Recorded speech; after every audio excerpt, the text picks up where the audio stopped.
আসসালামু আলাইকুম। এই ভিডিওতে রিলিজিয়াস মাইন্ডসেট ভিডিও সিরিজের মূল বক্তব্য সংক্ষেপে উপস্থাপন করব এবং এ বিষয়ে আমার সদ্য প্রকাশিত রিলিজিয়াস মাইন্ডসেট বিশ্বাসের ঢেকে গেলা বইয়ের কিছু অংশ শেয়ার করব। প্রায় 350 পৃষ্ঠার হার্ড কভার অফসেট বইটি বিশেষ অফারে কিনতে পারবেন ভিডিও ডেসক্রিপশনে দেওয়া লিঙ্কে ক্লিক করে, বা লিঙ্ক চাই লিখে কমেন্ট করতে পারেন। এই ভিডিও সিরিজ বা বইটি আপনার ধর্মীয় ভাবনায় একটা নতুন দুয়ার খুলবে বলে আমার বিশ্বাস। তবে যারা বাইনারি চিন্তা করেন, অর্থাৎ একতরফা চিন্তা করেন, আমার বই বা ভিডিও তাদের জন্য নয়। যারা বৃত্তের বাইরে, পরিচিত দিগন্তের বাইরে ভাবতে সক্ষম, তাদের জন্যই কথা বলা বা লেখা। গণমানুষের জন্য বইটি নয়, তাই তাদের কাছে বইটি পৌঁছাক তা চাইও না। এ কারণেই সীমিত পরিমাণ বই ছাপানোর সিদ্ধান্ত নিয়েছি। আপনি আমাকে প্রথমবার শুনলে সব কিছুর আগে আমার ইউটিউব চ্যানেলটি সাবস্ক্রাইব করুন, ফেসবুকে ফলো করুন। আমি মূলত ডিজিটাল মার্কেটিং এবং পার্সোনাল ব্র্যান্ডিং নিয়েই কথা বলি এবং বলবো। সেটাই আমার মূল পেশা বা রুটি রুজি। ধর্ম নিয়েও কথা বলি পার্সোনাল ডেভেলপমেন্ট কারিকুলাম হিসাবেই। আপনি যেই ধর্মাবলম্বী হন, আপনার মূল ধর্মগ্রন্থই আপনার সাকসেস ম্যানুয়াল। শারীরিক, মানসিক, জাগতিক এবং আত্মিক সাফল্যের মন্ত্র আপনার ধর্মগ্রন্থ। কিন্তু এই কথাগুলো অনেকের কাছে খুব হাস্যকর শোনায়। রিলিজিয়াস মাইন্ডসেট ভিডিও সিরিজের নিয়মিত দর্শকরা একটি নতুন মাইন্ডসেট থেকে ধর্মকে উপলব্ধি করতে পারছেন। এই সিরিজটি সম্পর্কে আপনাদের মতামত দয়া করে কমেন্টে লিখে জানাবেন। এবং এই ভিডিওটি যেহেতু রিলিজিয়াস মাইন্ডসেট সিরিজের স্কাই ভিউ, তাই এই ভিডিওটি শেয়ার করার জন্য সবাইকে বিশেষভাবে অনুরোধ করব। এই ভিডিওটি আপনারা চাইলে ডাউনলোড করে সম্পূর্ণ ভিডিওটি আপনাদের নিজেদের ইউটিউব চ্যানেল বা ফেসবুক পেজে আপলোড করতে পারেন। তবে কোনো খণ্ডিত অংশ আপলোড করা যাবে না। অঙ্কের ক্লাসে মাঝখানে এসে যেমন কিছুই বোঝা যাবে না, আমার কথাগুলো মাঝখান থেকে শুনলে উল্টা বুঝবেন। রিলিজিয়াস মাইন্ডসেটে নতুন ভিডিও বানানোর ইচ্ছা বা প্রয়োজন খুব একটা নাই, কারণ আমি পার্সোনাল ডেভেলপমেন্ট এবং ডিজিটাল মার্কেটিংয়ে ফোকাস করতে চাই। আর এই প্লেলিস্টে যা ভিডিও আছে, enough to make up my point.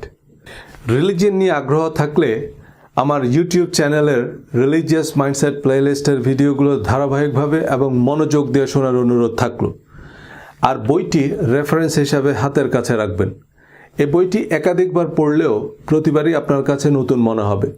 কিছু ধারণা আমি ইচ্ছা করেই পুনরাবৃত্তি করেছি, কারণ এই প্রশ্নগুলো বিভিন্নভাবে ঘুরে ফিরে পাঠকের মাথায় আসবে। তবে এসব নিয়ে হাটে মাঠে যে কারোর সাথে তর্ক করবেন না, কারণ এই সহজ কথাগুলো বোঝা কিন্তু সহজ নয়। সহজ করে চিন্তা করাই কিন্তু সবচেয়ে কঠিন, কারণ আমরা বিশ্বাসের শক্ত ঢেকে গেলে বসে আছি। অনুরোধের ঢেকে গেলা এই বাংলা বাগধারার অর্থ কারো অনুরোধে ঢেকে গেলার মতো অসম্ভব কঠিন কাজ করা। এমন অসম্ভব কাজ মানুষ কারো অনুরোধে না করলেও ধর্ম বিশ্বাসে করে। পুণ্যের আশায় একসময় সদ্য বিধবা নারী স্বামীর চিতায় আত্মাহুতি দিত। একই আশায় নিরীহ মানুষ হত্যা করতে কথিত পুণ্যার্থীরা আত্মঘাতী হামলা করে। রিলিজিয়াস মাইন্ডসেট বিশ্বাসের ঢেকে গেলা এই বইটি পরিচিত বৃত্তের বাইরে থেকে ধর্মকে মূল্যায়নের একটা চেষ্টা। ধর্ম নিয়ে এই নিরপেক্ষ নির্মোহ বিশ্লেষণ করা খুবই কঠিন, কারণ আমরা প্রতিটা মানুষ ধর্মকে আমাদের ইস্পাত কঠিন রিলিজিয়াস মাইন্ডসেটের ভিত্তিতেই মূল্যায়ন করতে পছন্দ করি। তাই দিন শেষে ধর্ম নিয়ে যে যার অবস্থানেই অনড়। অথচ ধর্ম নিয়ে আলোচিত বিতর্কের বেশিরভাগ বিষয় আসলে ধর্মের সাথে সম্পর্কিতই নয়। এই বইটি কোনো ধর্মীয় ফতোয়া, পরামর্শ বা সিদ্ধান্ত না হলেও ইসলাম ধর্মের প্রধান করণীয় বর্জনীয় সম্পর্কে মুসলিম, অমুসলিম, সেকুলার, এমনকি নাস্তিক সবার ভাবনায় একটা বৈপ্লবিক পরিবর্তন আনবে। সঠিক দৃষ্টিভঙ্গি, সঠিক মাইন্ডসেট থেকে ধর্মকে মূল্যায়ন করতে সাহায্য করবে। ধর্ম এবং ধর্মের আগাছা চিহ্নিত করতে সহায়ক হবে। নাস্তিকদের অনেকে যেমন ধর্মের প্রয়োজনীয়তা উপলব্ধি করবেন, আমরা ধার্মিকরাও বুঝতে পারবো যে ধর্মের নামে আমরা বেশিরভাগ মুসলমান বিভিন্ন অধর্মের বৃত্তে বন্দী। এ বইয়ে পবিত্র কোরআনের আলোকে আমাদের প্রতিদিনের ধর্মচর্চায় নানান অসঙ্গতি তুলে ধরার চেষ্টা করেছি। হালাল, হারাম, অ্যালকোহল, নামাজ, হাদিস, হিজাব, দাড়ি সম্পর্কে কোরআনের বক্তব্য তুলে ধরেছি, যা অনেককে অবাক করবে। তবে আমার কথা নয়, কোরআন খুলে মিলিয়ে নেবেন। হাসরের মাঠে আমাকেও আপনি খুঁজে পাবেন না, আকাশচুম্বী জনপ্রিয় হুজুরকেও খুঁজে পাবেন না। আপনার পরীক্ষা আপনাকেই দিতে হবে। আমার ভিডিও বা বইয়ে আমি নানামুখী উদাহরণ দিয়েছি বোঝানোর সুবিধার্থে, কিন্তু কোনো দল, মত, তরিকার প্রতি আমার কোনো অনুরাগ বা বিরাগ নেই। অমুসলিম, এমনকি নাস্তিকদের নিয়েও আমার কোনো আপত্তি নাই, কোনো অভিযোগ অনুযোগ নাই। তাই আপনি হাদিস, ফেকা, পীর, ফকির, ওঝা, টিয়া পাখি যাই বিশ্বাস করেন, আপনার প্রতি আমার পূর্ণ সম্মান আছে।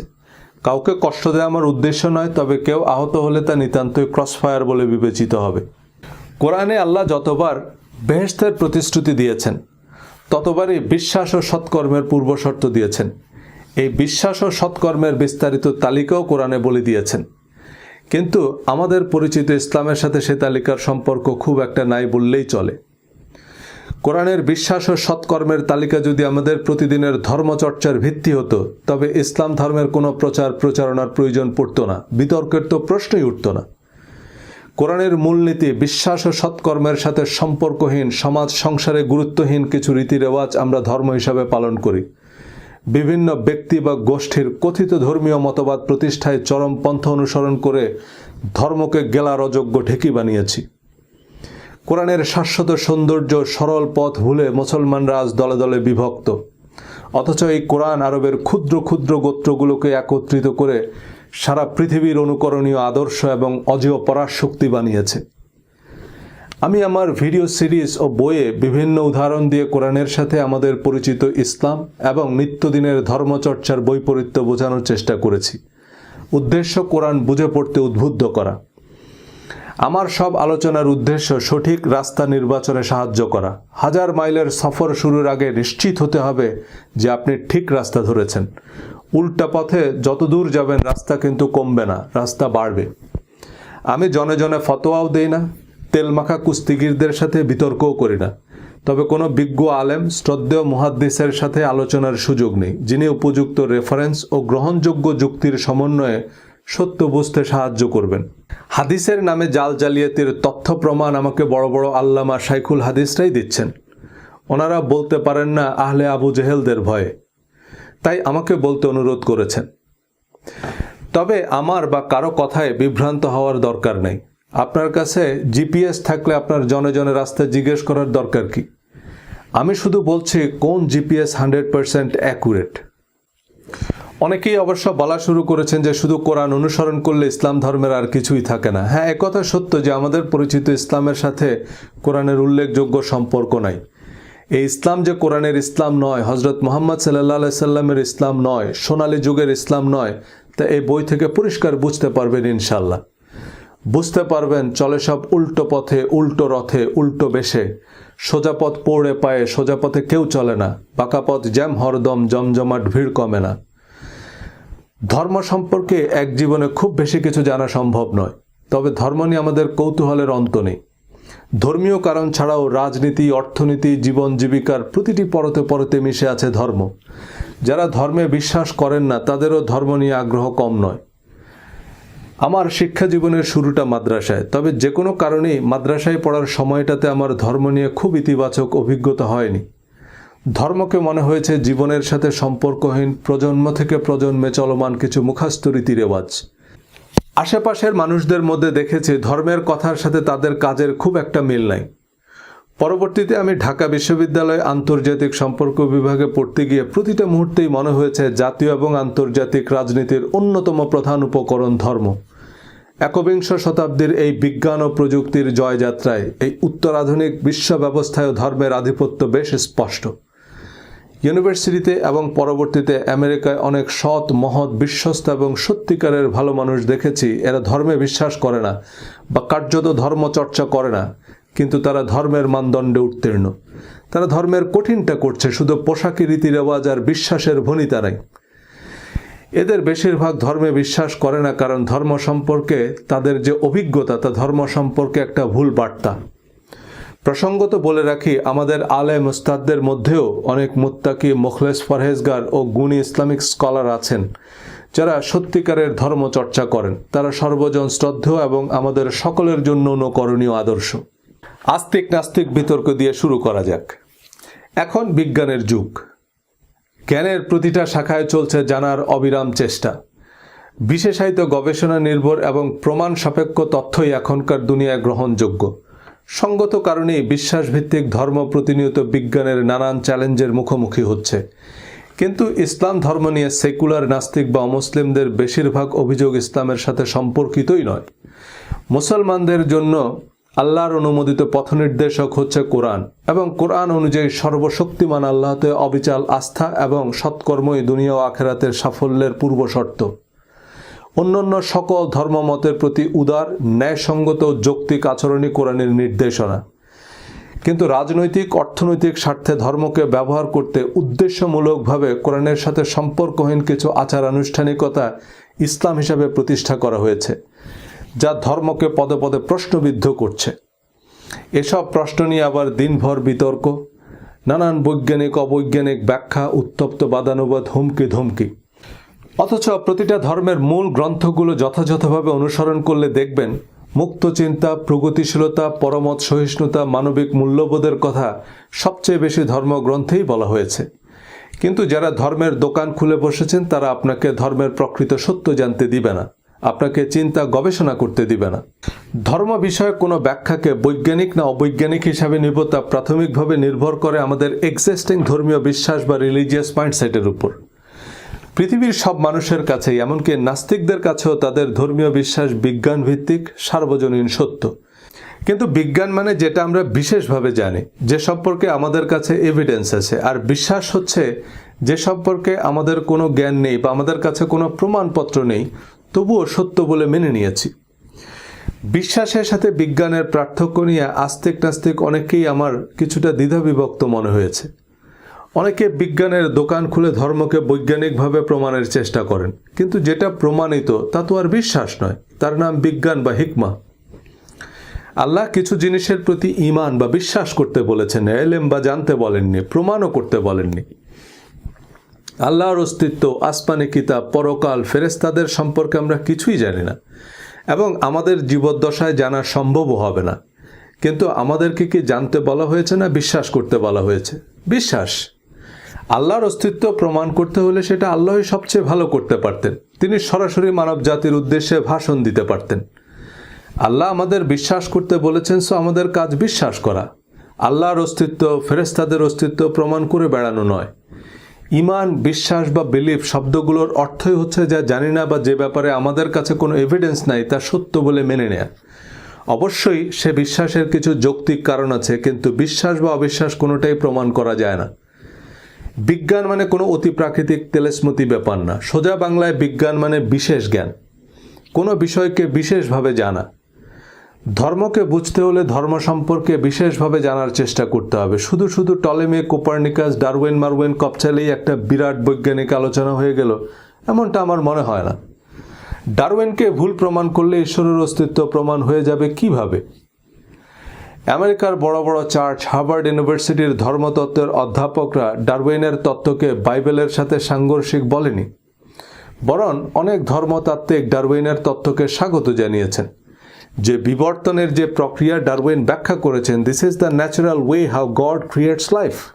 কিন্তু পরবর্তীতে থমাস হ্যাক্সলি বানরের বিবর্তনের মাধ্যমে মানুষের আকৃতির যে ক্যারিকেচার তৈরি করেন, এটা হয়ে গেল বিবর্তনবাদের প্রতীক। আর ডারউইনিজম মানে দাঁড়ালো মানুষ বানর ছিল। আবার ডারউইন যাই বলেছে তা তার জন্য এবং সংশ্লিষ্ট ডিসিপ্লিনের যারা ছাত্র, শিক্ষক, গবেষক তাদের জন্য বিজ্ঞান, কারণ সে বিষয়ে তাদের বিস্তর গবেষণালব্ধ বিশেষ জ্ঞান আছে। কিন্তু সে বিষয়ে বিশেষ জ্ঞান তো দূরে থাক, কোনো জ্ঞানই তো আমার নাই। এখন কোনো ব্যক্তিগত বিচার বিশ্লেষণ ছাড়া নাসা, হকিংস, ডারউইন, কোপার্নিকাসের নিঃশর্ত বিশ্বাস স্থাপন কি বৈজ্ঞানিক? তবে এসব বিতর্ক নাকি নাস্তিকদের যাবতীয় যুক্তির দাঁত ভাঙ্গা জবাব। আমার কৌতূহল হচ্ছে, আপনাকে দাঁত ভাঙতে বলছে কে? দাঁত ভাঙতে গিয়ে তো আপনি ধর্মের সৌন্দর্যই নষ্ট করে ফেলেছেন। ধর্মে মানুষ আকৃষ্ট হয় ধার্মিকের চারিত্রিক সৌন্দর্যে। অপ্রয়োজনীয় বিতর্কের দাঁত ভাঙ্গা রসদ মানুষকে ধর্ম থেকে দূরে ঠেলে দেয়, ধর্ম বিদ্বেষী বানায়। যুগে যুগে দেশে দেশে যারা ধর্ম প্রচার ও প্রতিষ্ঠা করেছেন তারা চরম আত্মত্যাগ, পরম ধৈর্য আর সর্বোত্তম আচরণ দ্বারা মানুষকে ধর্মে আকৃষ্ট করেছেন। ধর্ম প্রচারের ক্ষেত্রে কোরআনের নির্দেশ হচ্ছে, তোমরা প্রজ্ঞা ও উত্তম কথার দ্বারা মানুষকে আল্লাহর পথে ডাকো। কিন্তু প্রজ্ঞা ও উত্তম কথা বললে আপনি ইহুদির দালাল, র এজেন্ট। হিন্দু, খ্রিস্টান আর নাস্তিকদের কষিয়ে গালি দিয়ে বসিয়ে দিতে পারলে আপনি দায়ী ইলাল্লাহ। ধর্ম প্রচারের ক্ষেত্রে ভিন্ন মতকে ভ্রান্ত প্রমাণের যে নীতি আমাদের ধর্মগুরুরা নিয়েছেন এবং ভক্তদের হাতে বিতর্কের যে বিষাক্ত তীর তুলে দিয়েছেন, তা শেষ পর্যন্ত তাদেরকেই আঘাত করেছে। এই উত্তপ্ত বিতর্ক শুধু আস্তিক নাস্তিক, হিন্দু মুসলমান, শিয়া সুন্নিতেই থেমে নেই। জাকির নায়েক, মাওলানা মওদুদী, নোমান আলী, ইয়াসির কাদি, ডক্টর আবদুল্লাহ জাহাঙ্গীর, আব্বাসী, আজহারি সবাইকেই ভ্রান্ত, ভ্রষ্ট, কাফের, মুনাফেক, মুনকারিনে হাদিস, দালাল, জঙ্গি এমন গালিগালাজ শুনতে হচ্ছে। আল্লাহর দৃষ্টিতে ভালো কাজ বা সৎকর্ম হচ্ছে সচ্ছল অসচ্ছল অবস্থায় দান করা। যাদের উপর রাগ ঝাড়তে পারবেন বা রাগ করার খুব যৌক্তিক কারণ আছে, যাদের চাইলে শায়েস্তা করতে পারবেন বা শায়েস্তা করা উচিত, তাদের আল্লাহর ওয়াস্তে ক্ষমা করে দেয় এই সৎকর্ম। রাত জেগে তাহাজ্জুদের নামাজ পড়া সহজ, কিন্তু অসচ্ছল অবস্থায় দান করা, সে দানের প্রচার বা খোটা না দেয়া, সর্বাবস্থায় প্রতিশ্রুতি রক্ষা করা, বিশেষ পরিস্থিতিতে রাগ দমন করা, সব মানুষকে নিঃশর্ত ক্ষমা করা, সংকটে সংগ্রামে ধৈর্য ধারণ করা এভারেস্ট জয় করার চেয়েও কঠিন। আর এই অগ্নি পরীক্ষায় উত্তীর্ণরাই জান্নাতের সুসংবাদ প্রাপ্ত। 5 বার ওযুর পর শাহাদা পাঠ করলেই জান্নাতের 8টি দরজা খুলে দেওয়া হবে, এমন প্রতিশ্রুতি আল্লাহ কোরআনে দেননি এবং নবীজিকে এই জাতীয় কোনো কথা বলতেও বলেননি। একইভাবে অবিশ্বাস, অনাস্থা ও অসৎকর্মই নরকের পথে নিয়ে যাবে।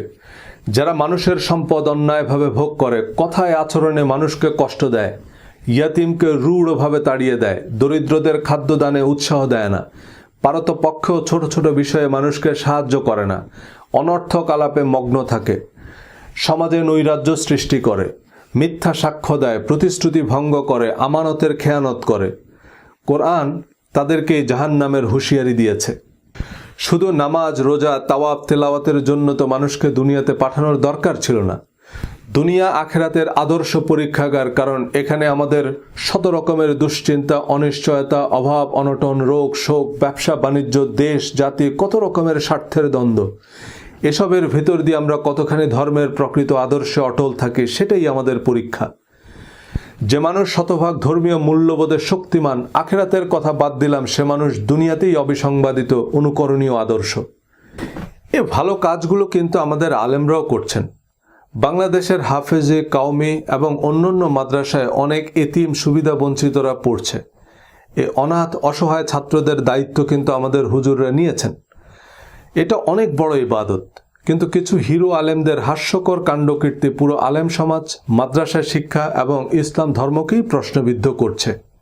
কোরআন তথা ধর্ম হচ্ছে জীবন বিধান, কিন্তু কোরআনকে পাশ কাটিয়ে জীবনের সাথে সম্পর্কহীন, সমাজ সংসারে গুরুত্বহীন কিছু পোশাক আশাক, দোয়া, তাবিজ, রীতি রেওয়াজকে আমরা ধর্ম হিসাবে চর্চা করি। কিন্তু কোরআন যেসব করণীয় বর্জনীয় বলে দিয়েছে, সেসব ছায়ার মতো অনুসরণ করলে শুধু আখেরাত নয়, দুনিয়ার জীবনও হবে প্রাপ্তিতে, প্রশান্তিতে পরিপূর্ণ। কিন্তু কোরআন বহির্ভূত বা কোরআনের সাথে সঙ্গতিহীন এই ধর্মচর্চার ভিত্তি কি? কোরআনের ব্যাখ্যা, বিশ্লেষণ, শানে নজুল বা তাৎপর্য শিরোনামে প্রচলিত হাদিস, তাফসির বা ফিকার কিতাবগুলোকে কোরআন শরিয়ার ভিত্তি হিসাবে অনুমোদন দেয়। সেই অনুমোদনের মূলনীতি বা মানদণ্ড কি? আমার বন্ধু শিক্ষকদের অনেকেই বেশ বড় বড় ইসলামিক স্কলার। আমি তাদের কাছ থেকে প্রশ্নগুলোর উত্তর জানার চেষ্টা করেছি।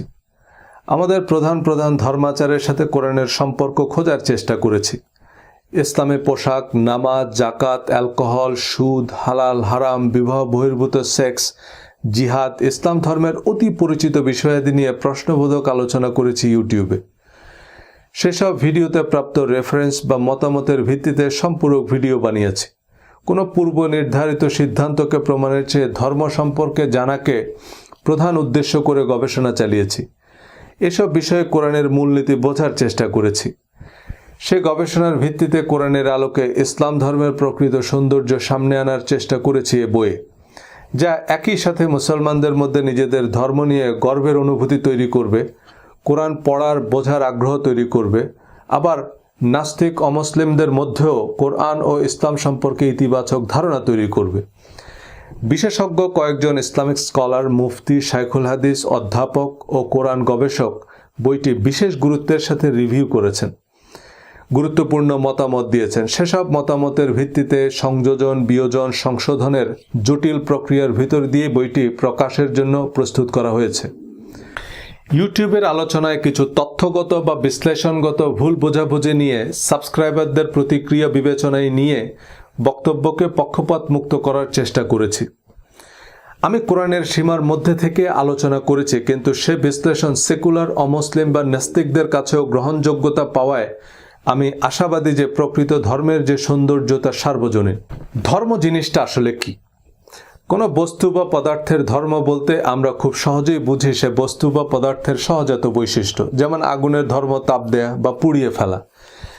একজন মানুষের বেলাতে কথাগুলো সমানভাবে প্রযোজ্য।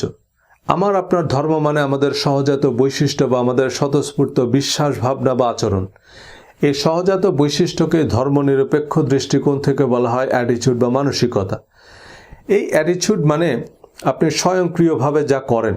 পজিটিভ অ্যাটিটিউড বলতে আমরা বুঝি তিনি অভ্যাসবশত ভালো কাজ করেন, তিনি সবসময় সত্য কথা বলেন, মানুষের সাথে সুন্দর আচরণ করেন, চুরি করেন না, দায়িত্ব অবহেলা করেন না, প্রতারণা করেন না, অসৎ পন্থা অবলম্বন করেন না, অনর্থক আলাপে মগ্ন থাকেন না, প্রতিশ্রুতি ভঙ্গ করেন না। পৃথিবীর যে কোনো প্রতিষ্ঠান নতুন কর্মী বা কর্মকর্তা নিয়োগের সময় এই গুণগুলো নিশ্চিত হতে চায়, কারণ এই মানুষগুলোকে নিয়ে কর্মক্ষেত্রে কোনো অভিযোগ অনুযোগ থাকে না, এদের সার্বক্ষণিক নজরদারির মধ্যে রাখতে হয় না।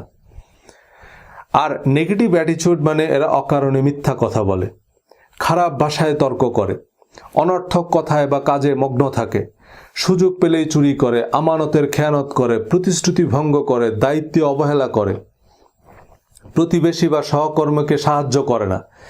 এমন মানুষদের পর্বত প্রমাণ যোগ্যতা থাকলেও কোনো প্রতিষ্ঠান এদের কর্মী বা কর্মকর্তা হিসাবে নিতে চায় না।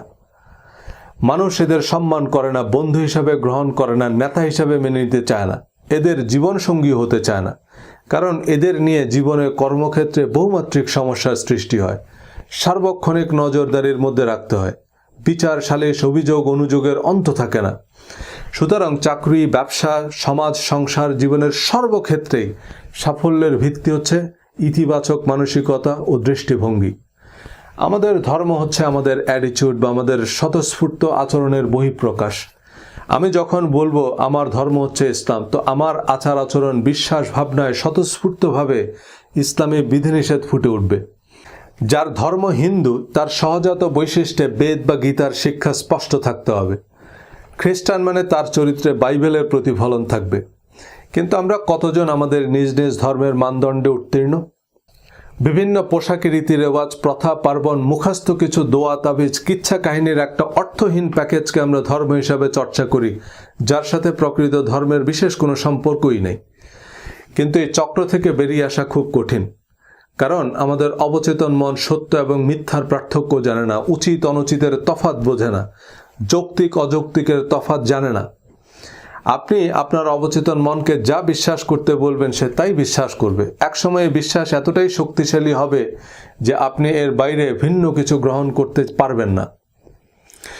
আমরা কি দেখব তা বেশিরভাগ সময় নির্ভর করে কিভাবে দেখব, কোন দৃষ্টিকোণ থেকে দেখব তার উপর। একজনের দৃষ্টিতে যেটা ইবাদত, আরেকজনের দৃষ্টিতে সেটা শিরক বা বেদাত।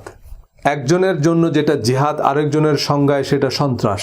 একজনের চোখে যেটা ফ্যাশন, আরেকজনের বিবেচনায় সেটা অশ্লীল। নিউ ইয়র্কে যখন মধ্যরাত, ঢাকায় তখন ভর দুপুর। তাই এখন দিন না রাত তা নির্ভর করে আপনি এই মুহূর্তে কোথায় আছেন তার উপর। আমরা ধর্ম বা ধর্মমতকে মূল্যায়ন করি আমাদের শিয়া, সুন্নি, টুয়েলভার্স, ইসমাইলি, হানাফি, সালাফি, আহলে হাদিস, আহলে কোরআন, দেওবন্দি, দেওয়ানবাগি, আহমদিয়া, মাঝভান্ডারি, এসব ইস্পাত কঠিন রিলিজিয়াস মাইন্ডসেট থেকে।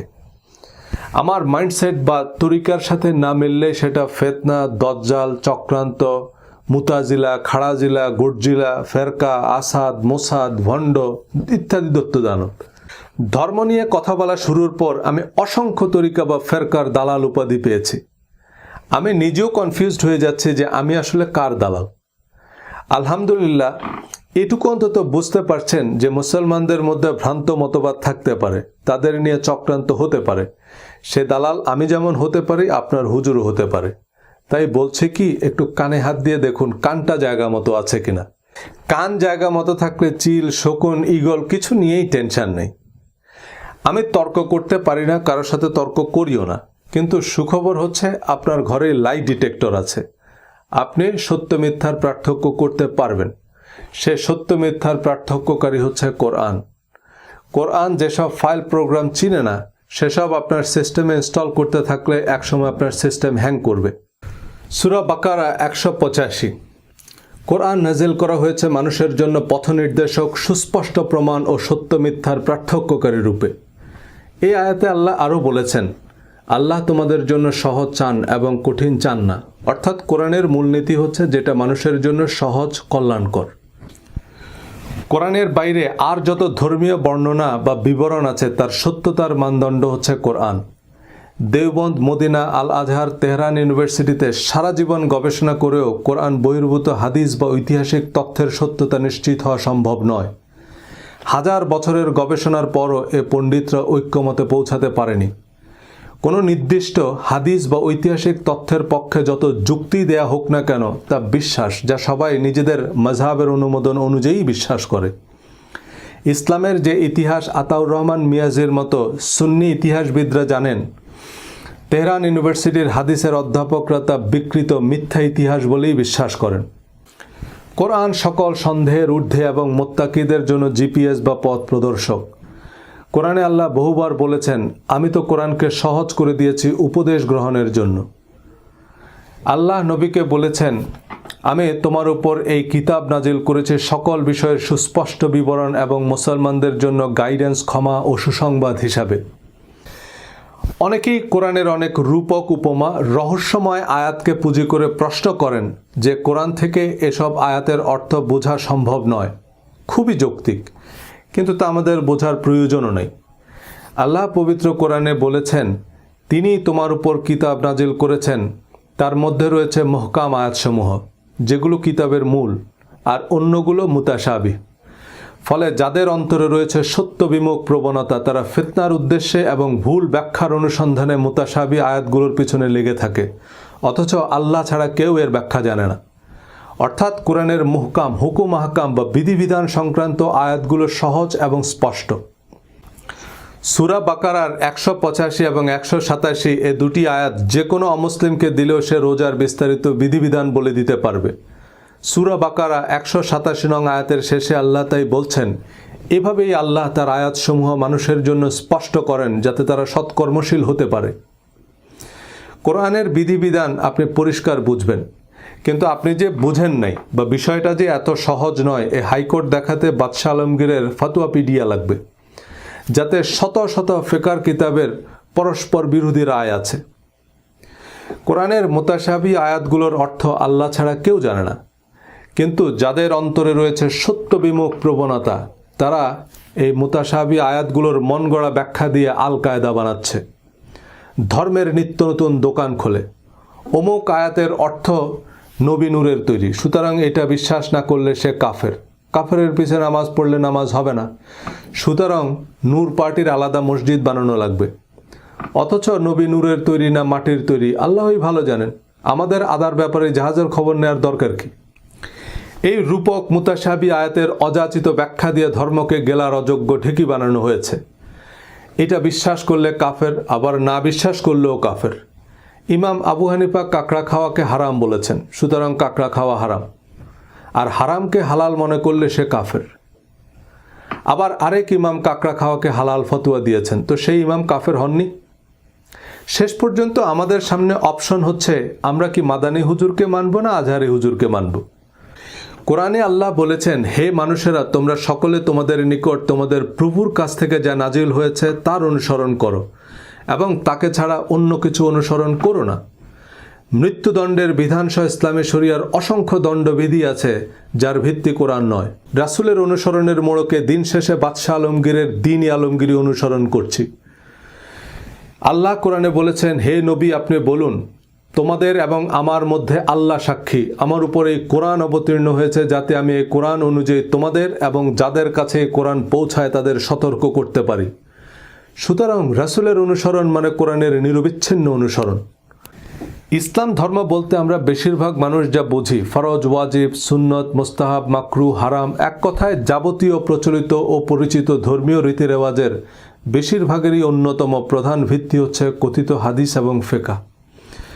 নবীজির হাদিসের বরাত দিয়ে সব ফরজ হারাম প্রবর্তন করা হলেও কোরআনে আল্লাহ বলেছেন, হে নবী, আপনি বলুন, তোমাদের প্রতি যা অবতীর্ণ হয়েছে তাতে তোমরা কোনো কিছুকে হালাল এবং কোনো কিছুকে হারাম বলার কোনো সুযোগ আছে? বলুন, আল্লাহ তোমাদের সে অনুমতি দিয়েছে না তোমরা আল্লাহর নামে কিছু বানিয়েছ?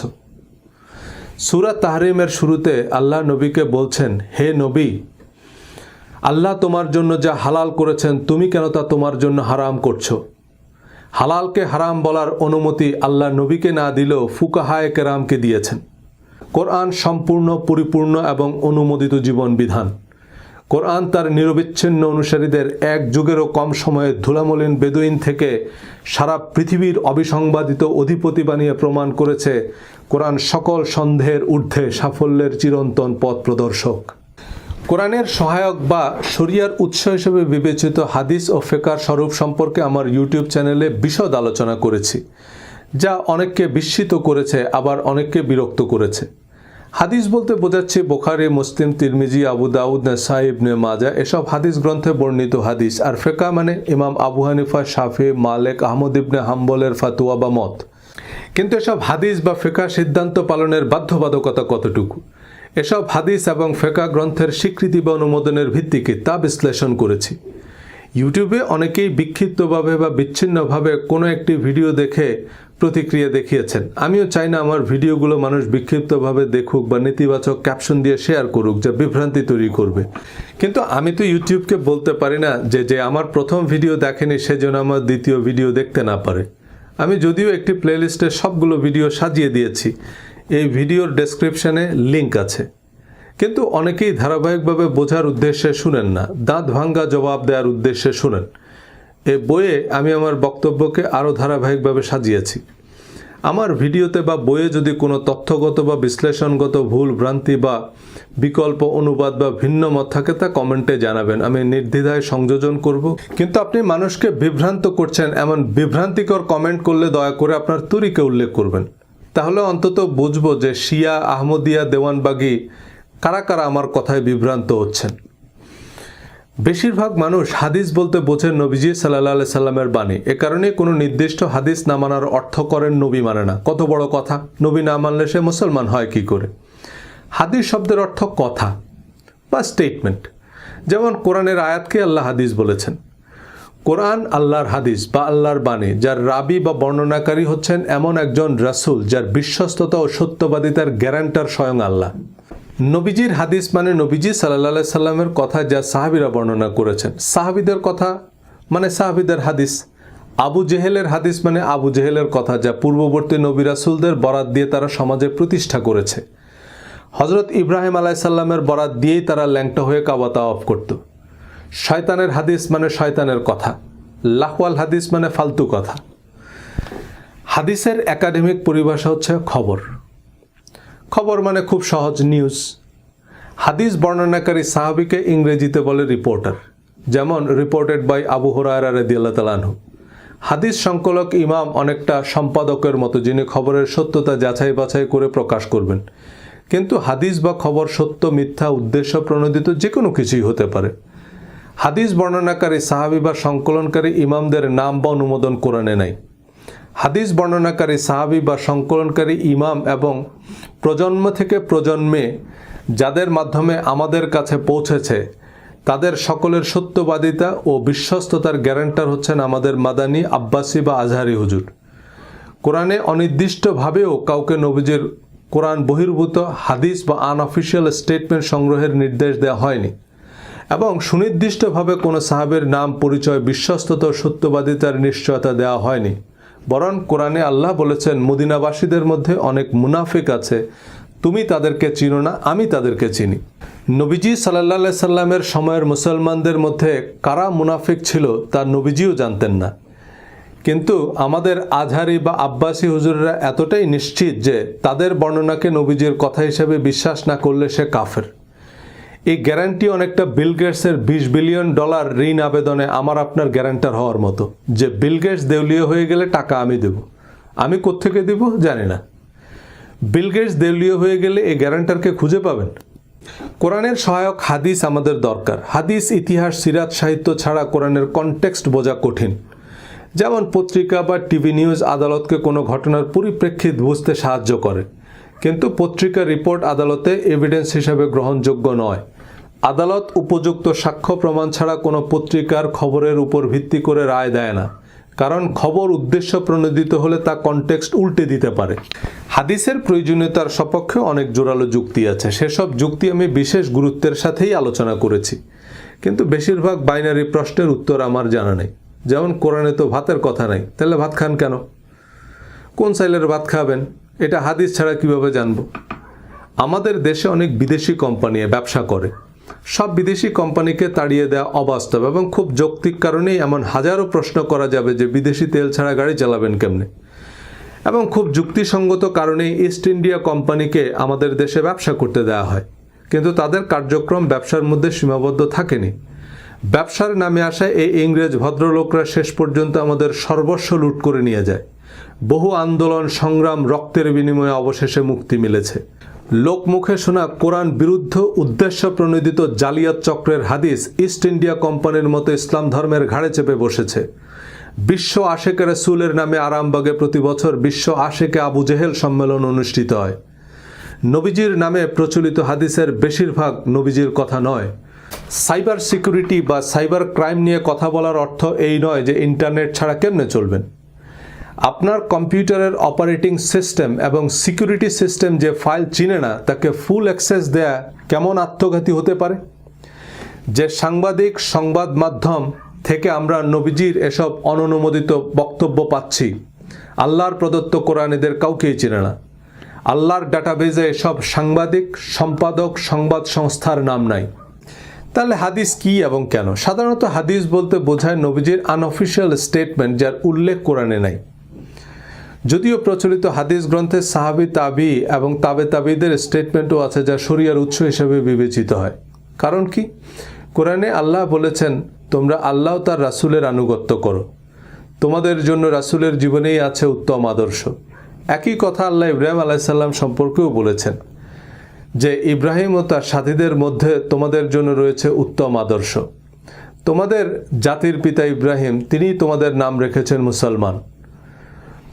নবীজি ও ইব্রাহিম আলাইহিস সালাম সহ সকল নবীদের সিরাত ও সুন্নত অনুসরণ ইমানের অংশ। হযরত আদম আলাইহিস সালাম থেকে শুরু করে সকল নবীগণের কথা কাজ অনুমোদনের নিঃশর্ত অনুসরণ বাধ্যতামূলক, কিন্তু নবীদের কথা কাজ অনুমোদনের নির্ভুল বিবরণ কেবলমাত্র কোরআনেই আছে। আল্লাহ নবীদের নাম ঠিকানা পরিচয়পত্র সহ কোরআনে উল্লেখ করেছেন।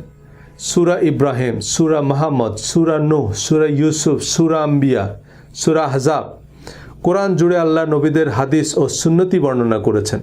হযরত মুসা আলাইহিস সালাম, ঈসা আলাইহিস সালাম, ইব্রাহিম আলাইহিস সালাম কি বলে সালাম দিয়েছেন, আদম আলাইহিস সালাম, জাকারিয়া আলাইহিস সালাম এবং অন্যান্য নবীগণ আল্লাহর কাছে কি দোয়া করেছেন আল্লাহ কোরআনে উল্লেখ করেছেন। আল্লাহর নবীদের মকবুল দোয়া আল্লাহ কোরআনে বলে দিয়েছেন। যারা কোরআনে নবীদের সুন্নত খুঁজে পাননি তারা চশমা চোখে দিয়ে চশমা খুঁজে বেড়াচ্ছেন। আল্লাহ তার রাসূলের আনুগত্য করো এ কথার অর্থ আবু হুরায়রা বা ইমাম বুখারীর স্টেটমেন্টকে নবীজির কথা বলে মেনে নেয়াকে বোঝায় না। আল্লাহর দূত হিসেবে নবীজিকে আল্লাহ ডিপ্লোম্যাটিক পাসপোর্ট দিয়েছেন। নবীজির অফিসিয়াল স্টেটমেন্ট অবিকল সংরক্ষণের দায়িত্ব নিয়েছেন, কিন্তু আবু হুরায়রা বা ইমাম বুখারীর নিবন্ধন সার্টিফিকেটই নাই। কোরআনের সহস্রাধিক আয়াত আছে যেখানে আল্লাহ নবীকে বলেছেন, হে নবী আপনি বলুন, হে নবী আপনি পড়ুন, আপনি করুন, আপনি করবেন না, শুধু কল বা হে নবী আপনি বলুন এই শব্দটা কোরআনে 332টা আয়াতের শুরুতে আছে। পুরা কোরআনের কেন্দ্রীয় চরিত্রই তো নবীজি, কোরআনই তো নবীজির বায়োগ্রাফি। সুতরাং নবীজি কি বলেছেন, কি করেছেন, কি আদেশ করেছেন, কি নিষেধ করেছেন তার বিশদ বর্ণনা কোরআনেই আছে। সেসবের সত্যতার গ্যারান্টার স্বয়ং আল্লাহ। এর বাইরে কেউ নবীর নামে কিছু বললেই তা নবীজির হাদিস নয়। জাল টাকায়ও গভর্নরের স্বাক্ষর থাকে। গভর্নরের স্বাক্ষর থাকলে যদি টাকা মনে করেন তো কত টাকা লাগবে বলেন? নবীজি ছাড়াও সাহাবী, তাবি এবং তাবে তাবেইন অর্থাৎ ইসলামের প্রথম 3 প্রজন্মের মুসলমানদের কথা কাজ অনুমোদন ও প্রচলিত ধর্মচর্চায় শরীয়তের ভিত্তি বা কোরআনের মতোই অবশ্য পালনীয় বিধান বা ফরজ ওয়াজিব হিসাবে অন্তর্ভুক্ত করা হয়েছে। কোরআনের বিপরীতে ফুকাহায়ে কেরাম হালাল হারাম থেকে শুরু করে মৃত্যুদণ্ডের বিধানও দিতে পারেন। এর বাইরেও পীর মুরব্বীদের দল মত দরগা মাজার তো আছেই। এসবের ভিত্তি কি? কোরআনে আল্লাহ বলেছেন সাহাবীদের উপর আল্লাহ সন্তুষ্ট, কিন্তু নবীদের মতো নির্দিষ্ট সাহাবীদের নাম পরিচয় কোরআনে নাই। সুতরাং কোন কোন সাহাবের উপর আল্লাহ সন্তুষ্ট তা আমরা জানি না। এর বিপরীতে কোরআনের বর্ণনা অনুযায়ী মদিনাবাসীদের মধ্যে মুনাফিকও ছিল, যাদেরকে নবীজিও চিনতেন না। সুতরাং আমরা নির্দিষ্ট করে কোনো সাহাবীকে নিঃশর্ত বিশ্বাসের শর্ত আরোপ করতে পারি না।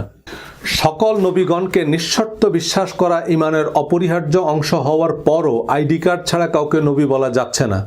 কিন্তু সাহাবীদের উপর আল্লাহ সন্তুষ্ট এই আয়াতের উপর লক্ষ লক্ষ সাহাবী, তাবেঈন শরীয়তের উৎস বনে গেলেন। কোনো আইডি কার্ড ছাড়াই শুধু সাহাবী তাবেঈ বলে দিলেই হলো। বাঙ্গি যদি কারো প্রিয় ফল হয়, তিনি চেষ্টা করলে মাটিও খেতে পারবেন। একবার এমন ঢেকি গিললেই তাকে দিয়ে দরগা, মাজার, দেওয়ানবাগি, দিনে ইলাহি, দিনে আলমগিরি, আল কায়দা সবই গেলানো সম্ভব। কিন্তু দুনিয়ার ৯৯% মানুষ তো হাদিস ভিত্তিক ধর্মই মানে। ৯৯% মানুষ সত্যতার মানদণ্ড নয়। সত্যতার মানদণ্ড হচ্ছে কোরআন। কোরআন বলছে, আর যদি তুমি দুনিয়ার অধিকাংশ লোকের কথা মতো চলো, তাহলে তারা তোমাকে আল্লাহর পথ থেকে বিচ্যুত করে দিবে। তারা তো শুধু অনুমানের অনুসরণ করে এবং তারা কেবল অনুমান ভিত্তিক কথাবার্তাই বলে। তবু হাদিসকে বাদ দিলে ধর্মের যে চেহারা দাঁড়ায় তার সাথে আমরা একেবারেই পরিচিত নই। এ কারণেই অনেকেই কোরআনের অনুসরণকে আহলে কোরআন ফেতনা, প্রোটেস্ট্যান্ট ভার্সন অফ ইসলাম, খ্রিস্টান প্রজেক্ট ইত্যাদি নাম দিয়ে পত্রপাঠ বিদায় করে দেন। যে শাইখুল হাদিস আবু হুরায়রা বা ইমাম বুখারীর বিশুদ্ধতার ১০০% গ্যারান্টি দিচ্ছেন, বিচারের মাঠে ইমাম বুখারী দেউলিয়া হয়ে গেলে এই গ্যারান্টারকে খুঁজে পাবেন কই? কোরআন পড়ে যদি আমি নাও বুঝি, তবুও তো আমি বলতে পারবো যে আল্লাহ, আমি তোমার কিতাব পড়ে এটুকু বুঝছি। আর আমি যে এটুকু বুঝছি তা তো অন্তর্যামী জানেন। কিন্তু আমি যদি বলি যে আমি বুখারী শরীফে পড়েছি, আল্লাহ যদি জিজ্ঞেস করে যে বুখারী আবার কে, তখন? আমাদের শাইখুল হাদিসরা লাখ লাখ হাদিস মুখস্থ করেছেন, আলহামদুলিল্লাহ। এবং এই বিবেচনাই আমরা তাদেরকে সাহাবী তাবেঈদের গ্যারান্টার হিসাবে মানি। আমরা যেহেতু দেওবন্দ মদিনায় পড়িনি, আমরা হাদিস কোরআন নিয়ে কথা বলার কে? আপনি যাবেন উত্তরা, কিন্তু উত্তরা ক্রস করে আপনি দিনাজপুর গিয়ে উঠলেন। আপনি তো উত্তরার থেকে অনেক বেশি গেছেন, তাই না? ভোলানাথ লিখেছিল ২ ২ ৯০, লিখেছিল ১.৫ বেশি, এটা তার গর্বই। ২ ২ ৪, কিন্তু সে মাশাল্লাহ ২-এর থেকে অনেক বেশি লিখছে, তাই না? ১১ লক্ষ হাদিস আপনাকে মুখস্থ করতে বলছে কে? সেই ১১ লক্ষ হাদিস কই? কোরআনকে আল্লাহ সরল পথ বলেছেন, বারবার বলেছেন আল্লাহ তোমাদের জন্য সহজ চান, কঠিন চান না। কিন্তু এই ৪৫ লাখ হাদিস ইসলামকে অন্তহীন জিলাপির প্যাচ আর গেলার অযোগ্য ঢেকি বানিয়েছে। কথিত হাদিসের গোলক ধাঁধায় আমরা পথ হারিয়ে বসে আছি।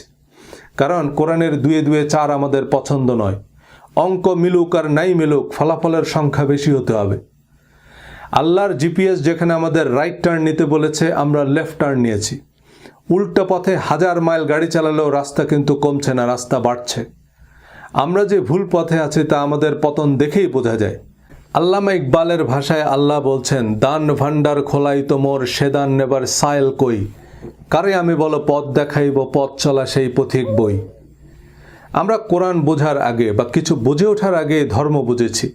এখন আমাদের রিলিজিয়াস মাইন্ডসেট অনুযায়ী কোরআনকে মূল্যায়ন করি। দাড়ি, মোচ আর পাথর মেরে হত্যা করার বিধান কোরআনে খুঁজে না পেলে আমাদের কাছে কোরআনকে অসম্পূর্ণ মনে হয়। হিন্দুদের কাছেও বেদকে অসম্পূর্ণ মনে হয়, কারণ তাতে মূর্তি পূজার কথা নাই, মাত্র একজন ঈশ্বরের কথা আছে। পুলিশের অনেকের কাছে সংবিধানকে অসম্পূর্ণ মনে হতে পারে, কারণ তাতে ক্রসফায়ারের বিধান নাই।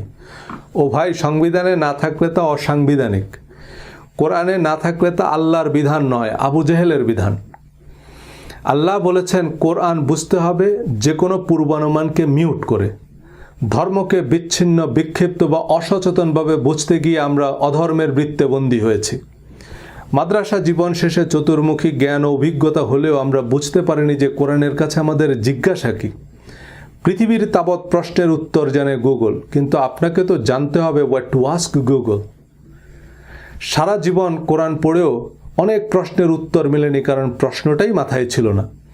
২০ বছর যে বাড়িতে থাকেন সে বাড়ির কয়টা সিঁড়ি বলতে পারবেন? কোনোদিন তো গুনে দেখিনি, কারণ সিঁড়ির সংখ্যা জানার দরকার কি? আমাদের নামাজ, রোজা, হাদিস, হিজাব, হালাল হারাম, পাপ পুণ্য, ভালো মন্দ সম্পর্কে কোরআন কি বলছে বাড়ির সিঁড়ি গোনার মতো কোনোদিন গুনে দেখিনি। মাদানী হুজুর বলেছে, আজহারি হুজুর বলেছে, ওনারা নিশ্চয়ই গুনেই বলেছে। ওনারাও গোনার দরকার মনে করেননি, কারণ মদিনা আজহারের অধ্যাপকরা বলেছেন, ওনারা তো নিশ্চয়ই গুনেছে। মাদ্রাসায় পাল্টা প্রশ্ন করার কোনো সুযোগ নেই। ইন্টারনেট হুজুরদের জবাবদিহিতার মুখোমুখি করেছে, এখন শিয়া, সুন্নি, আহমদিয়া, আটরশি, কওমি, আহলে হাদিস সবার ওয়াজ আমরা অনলাইনে দেখছি। একজন এক কথা বলছে। আজহারি সাহেবের ফতোয়া আব্বাসি হুজুর মানে না, ইমাম খোমেনির ইসলাম ইমাম সুদাইস জানে না। আমি হাদিস, তাফসির, ইসলামের ইতিহাস, সাহিত্য সবই পড়ি এবং পড়তে উৎসাহ দিই। নবীজি সাল্লাল্লাহু আলাইহি সাল্লাম এবং প্রধান সাহাবীদের জীবনাচরণের নির্ভুল বিবরণ এবং সহিহ হাদিস অনুসরণ আবশ্যক, কিন্তু তা কোরআনের মূলনীতির সাথে সামঞ্জস্যপূর্ণ হতে হবে। হাদিস বিশারদ ইমামগণের অভিমত ও হাদিস শাস্ত্রের মূলনীতি অনুযায়ী কোরআনের সাথে সম্পর্কহীন এবং সামঞ্জস্যহীন হাদিস শরীয়তের বিধান হিসাবে অকার্যকর, কারণ নবীজি সাল্লাল্লাহু আলাইহি সাল্লাম এবং তার সাহাবীগণ কোরআন পরিপন্থী কোনো কথা বলেছেন বা কাজ করেছেন এটা একজন মুসলমান নীতিগতভাবে বিশ্বাস করতে পারে না। আমাদের সামনে অনেক হাদিস আছে যা কোরআনের ব্যাখ্যা, বিশ্লেষণ বা মর্মার্থ বলে বিবেচিত হতে পারে, কারণ সেসব হাদিসের মূল বক্তব্য কোরআনের সীমা অতিক্রম করেনি। নবীজির অনেক উপদেশ এবং কোরআনের সাথে সঙ্গতিপূর্ণ হাদিস নিয়েও আমি আলোচনা করেছি আমার বইয়ে, ভিডিওতে, এবং কোরআনের সাথে সঙ্গতিপূর্ণ হাদিসগুলোই সহিহ হাদিস। কিন্তু এই হাদিসগুলো বিবেচনায় নিয়ে আপনি যখনই হাদিসকে নিঃশর্ত অনুমোদন দিবেন, তখন দেখবেন অসংখ্য হাদিস এবং হাদিস ভিত্তিক সিদ্ধান্ত কোরআন বিরুদ্ধ, কোরআনের সাথে সামঞ্জস্যহীন এবং অতিরঞ্জন, ইসলামের মৌলিক নীতির পরিপন্থী। হাদিসের চোরাবালিতে ইসলাম অধ্যায়ে এমন কিছু হাদিস পাশাপাশি আলোচনা করেছি। নবীর সুন্নত বলতে যারা দাড়ি রাখা আর অবাঞ্ছিত লোম কাটা বোঝেন, তারা হাদিস না মানা বলতেও এসব কিছুই বোঝেন। আমি নবীর সুন্নত বলতে আজওয়া খেজুর বুঝি না। হাদিসও আমার আপত্তি আপনার হিজাব, নেকাব বা দাড়ি নিয়ে নয়। মিথ্যা হাদিস ছাপানো জালিয়াত চক্র আমাদের দাড়ি মোচের পক্ষে বিপক্ষে প্রতিযোগিতায় বসিয়ে দিলেও তাদের উদ্দেশ্য ভিন্ন। সূরা মায়দা 44 নং আয়াতে আল্লাহ বলছেন, আর যারা আল্লাহ যা নাজিল করেছেন তার মাধ্যমে বিচার বা ফয়সালা করে না তারাই কাফের। পরের আয়াতে বলেছেন, আর যারা আল্লাহ যা নাজিল করেছেন তার মাধ্যমে বিচার করে না তারাই জালেম। সূরা মায়দা 47 নং আয়াতে আবারও বলেছেন, আর আল্লাহ যা নাজিল করেছেন যারা তার মাধ্যমে বিচার ফয়সালা করে না তারাই ফাসেক বা পাপিষ্ঠ। তিনটি আয়াতে উল্লেখিত ইয়াহকুমের মূল শব্দ হুকুম। হুকুম শব্দটি বিদেশি শব্দ হিসাবে বাংলায় ব্যবহৃত হয়। মুখ্য মহানগর হাকিম। হাকিম মানে বিচারক, হুকুম মানে রায়। এ রায় হতে হবে কোরআনের দণ্ডবিধি মোতাবেক। এই আয়াতগুলোর যে কোনো অনুবাদ যে কোনো অমুসলিমকে দিলেও সে পরিষ্কার বলে দিতে পারবে এই আয়াতগুলোর অর্থ কী। এবার কোনো মুফাসসিরে কোরআনকে জিজ্ঞেস করেন যে মুরতাদ বা ধর্মত্যাগীর শাস্তি মৃত্যুদণ্ড, আল্লাহ বা নবী অবমাননার জন্য ফাঁসি বা মৃত্যুদণ্ডের বিধান কোরআনের কোন আয়াতে দেওয়া হয়েছে? ফাঁসি তো বহুদূর, কোরআন এগুলোকে শাস্তিযোগ্য অপরাধ কি বলেছে? কোরআনে যে অপরাধের নাম নিশানা নাই সে অপরাধের জন্য মৃত্যুদণ্ডের রায় যারা প্রণয়ন করলো উপরের আয়াত অনুযায়ী তারা কাফের হননি কেন? কারণ এগুলো তো কোরআনের কথা। কোরআন তো আপনি সরাসরি বুঝবেন না, হুজুর যেভাবে বুঝাবেন সেভাবে বুঝতে হবে। কারণ আল্লাহ তার রাসূলের অনুসরণ করো, আর ওলামারা রাসূলের খলিফা, খলিফারা যা বলবে তাই রাসূলের কথা। আলহামদুলিল্লাহ, এক রাসূল লোকান্তরে লক্ষ রাসূল ঘরে ঘরে। উহুদ, খন্দক সহ মুসলমানদের বিরুদ্ধে বেশিরভাগ যুদ্ধের সেনাপতি ছিলেন আবু সুফিয়ান। উহুদ যুদ্ধে মুসলমানদের নাজেহাল হতে হয়েছে খালিদ বিন ওয়ালিদের পাল্টা আক্রমণে। নবীজি সাল্লাল্লাহু আলাইহি সাল্লাম মক্কা বিজয়ের পর ঘোষণা দিলেন যারা আবু সুফিয়ানের ঘরে আশ্রয় নেবে তারা নিরাপদ। এই আবু সুফিয়ানের ছেলে হযরত মুয়াবিয়া কয়েক দশক মুসলিম বিশ্ব শাসন করেন। খালিদ বিন ওয়ালিদ মুসলিম জাহানের প্রধান সেনাপতির পদ পেয়েছেন। অবমাননা নয়, যারা নবীজিকে নিজের ভিটামাটি থেকে উচ্ছেদ করেছে, নবীর বিরুদ্ধে যুদ্ধ করেছে, নবী তাদের কি শাস্তি দিয়েছেন? নিঃশর্ত ক্ষমা ও বিশেষ সম্মান। তো নবীজির নামে মিথ্যা হাদিস বানিয়ে যারা এসব দাঙ্গা হাঙ্গামা করেন তারা কোন নবীর সুন্নত অনুসরণ করেন? ইয়াজিদ নবীর না আবু জেহেল নবীর? আল কায়দা নাকি ইসরায়েল বানিয়েছে মুসলমানদের সুনাম নষ্ট করতে। নবীর নামে এমন জঘন্য মিথ্যা হাদিসের ভিত্তিতে যারা নিরপরাধ মানুষ হত্যার দাবিতে মিছিল করে তাদেরকে কারা বানিয়েছে? যারা আগুন নিয়ে খেলছেন তারা নিজেরাও জানেন না যে এই আগুন তাদেরকে পুড়িয়ে ছারখার করবে। হাদিসের ভিত্তিতে শরিয়া আইন প্রণয়ন করে ইরান, ইরাক, সৌদি আরবে অসংখ্য ইসলামী স্কলারকে ধর্মীয় ভিন্ন মতের কারণে জেল, জুলুম ও মৃত্যুদণ্ড দেওয়া হয়েছে। কোরআনে কেসাসের আয়াতগুলো খুনের বদলে খুন, চোখের বদলে চোখ এমন পরিষ্কার হলেও যে অপরাধে আপনি একজন মুসলমানকে মৃত্যুদণ্ড দিলেন কোরআন অনুযায়ী তা অপরাধী নয়। যে হাদিস অনুযায়ী মৃত্যুদণ্ড দেওয়া হয়েছে, হাদিসের আরেকজন এমিরেটাস অধ্যাপক সে হাদিসকে জাল বলছেন। এ কেমন আইন, এ কেমন জীবন বিধান? এমন জালিয়াতি বেদ বাইবেল নিয়ে হয়েছে। সাধারণ মানুষকে বেদ বাইবেল থেকে দূরে রেখে রিলিজিয়াস এলিটরা সতীদাহ, উইচ হান্ট বা ব্লাসফেমি আইনের নামে সক্রেটিস, ব্রুনোর মতো হাজারো দীপশিখা নিভিয়ে দিয়েছে, হাজারো তরতাজা ফুল স্বামীর চিতায় জ্বালিয়ে দিয়েছে। তারপর রাজা রামমোহন রায় বেদ আর মার্টিন লুথার কিং বাইবেলকে সাধারণ মানুষের বোধগম্য করে অনুবাদ করলেন সে অন্ধকারে আলো জ্বালাতে। কোরআন বুঝে পড়ুন, আলো আসবেই। আজ যে কথাগুলো আমি বলছি, কাল এ কথাগুলো মাদানী আজহারি হুজুররা বলবেন। তাদের একটু অভয় দেন, পরিবেশ তৈরি করুন। তারা সাহস করে সত্যটুকু বললে আমাদের বলতে হয় না, তারা বললে মানুষ আরও উপকৃত হবে। বড় বড় আলেমরাও এ ব্যাপারে একমত যে কোরআনের সাথে অসামঞ্জস্যপূর্ণ হাদিস পরিত্যাজ্য, কিন্তু আলেমদেরও অনেক প্রতিবন্ধকতা আছে, দল মত, পক্ষ বিপক্ষ, স্বার্থের দ্বন্দ্ব বা নানান রকমের হুমকি আছে। চাইলেই সব সত্য বলতে পারেন না। হজরত জায়েদ রাদিয়াল্লাহু তাআলা আনহুর স্ত্রীকে তালাক দেওয়ার পর নবীজির সাথে বিয়ের ঘটনাও কোরআনে পরিষ্কারে লেখা আছে, একেবারে জায়েদ নাম ধরে বলা আছে। কিন্তু হজরত আয়েশার সাথে 6 বছর বয়সে বিবাহ আর 9 বছর বয়সে সেক্স, এটা কোরআনের কোন আয়াতের হিকমা বা তাফসির? বিয়ের সময় হজরত আয়েশা রাদিয়াল্লাহু তাআলা আনহার বয়স কত ছিল তা আমরা জানি না, কারণ তা আল্লাহ আমাদের জানাননি। কেন জানাননি? প্রয়োজন মনে করেননি। কিন্তু এই তথ্য আমাদের কেন লাগবে? কিন্তু নাস্তিকদের লাগবে নবীর চরিত্র হনন করতে। হাদিসের নামে এমন অনেক বর্ণনাই নবীজির জন্য অবমাননাকর। আপনি তো অস্বীকার করতে পারবেন না, কারণ তা বুখারী শরীফের সহিহ হাদিস। নবীজির নামে ফেসবুকে আপত্তিকর কিছু লিখলে আমাদের রক্ত টকবক করে ওঠে, কিন্তু হাদিসের নামে যারা নবীকে নিষ্ঠুর, অবিবেচক, ডিক্টেটর হিসেবে উপস্থাপন করছে তাদের রাহিমাহুল্লাহ বলি। মাঙ্কি ট্র্যাপ সম্পর্কে আপনারা অনেকেই হয়তো জানেন। বানর খালি হাত ঢুকাতে পারে এমন ছোট হোলওয়ালা একটা বাক্সে কিছু বাদাম রেখে দেয় শিকারীরা। বানর হাত ঢুকিয়ে বাদাম নেওয়ার পর আর মুষ্টিবদ্ধ হাত বের করতে পারে না। বলবেন বাদাম ছেড়ে দিলেই তো হয়, কিন্তু বানর বাদাম ছাড়ে না, কারণ এই সহজ বুদ্ধিখানা অতি চালাক বানরের নাই। এত বড় বড় মুহাদ্দিস, শাইখুল হাদিস, ইসলামী বিশ্ববিদ্যালয়ের অধ্যাপকরা কি কম জানেন?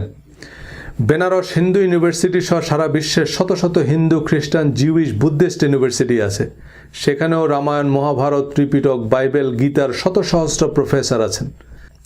সারা জীবন পড়াশোনা করে তারা কোরআনকেই মানছে না, হাদিস তো বহুদূর। কারণ সারা জীবনের পড়াশোনা বা মদিনা আল আজহারের পিএইচডি ডিগ্রি সত্যতার মানদণ্ড নয়।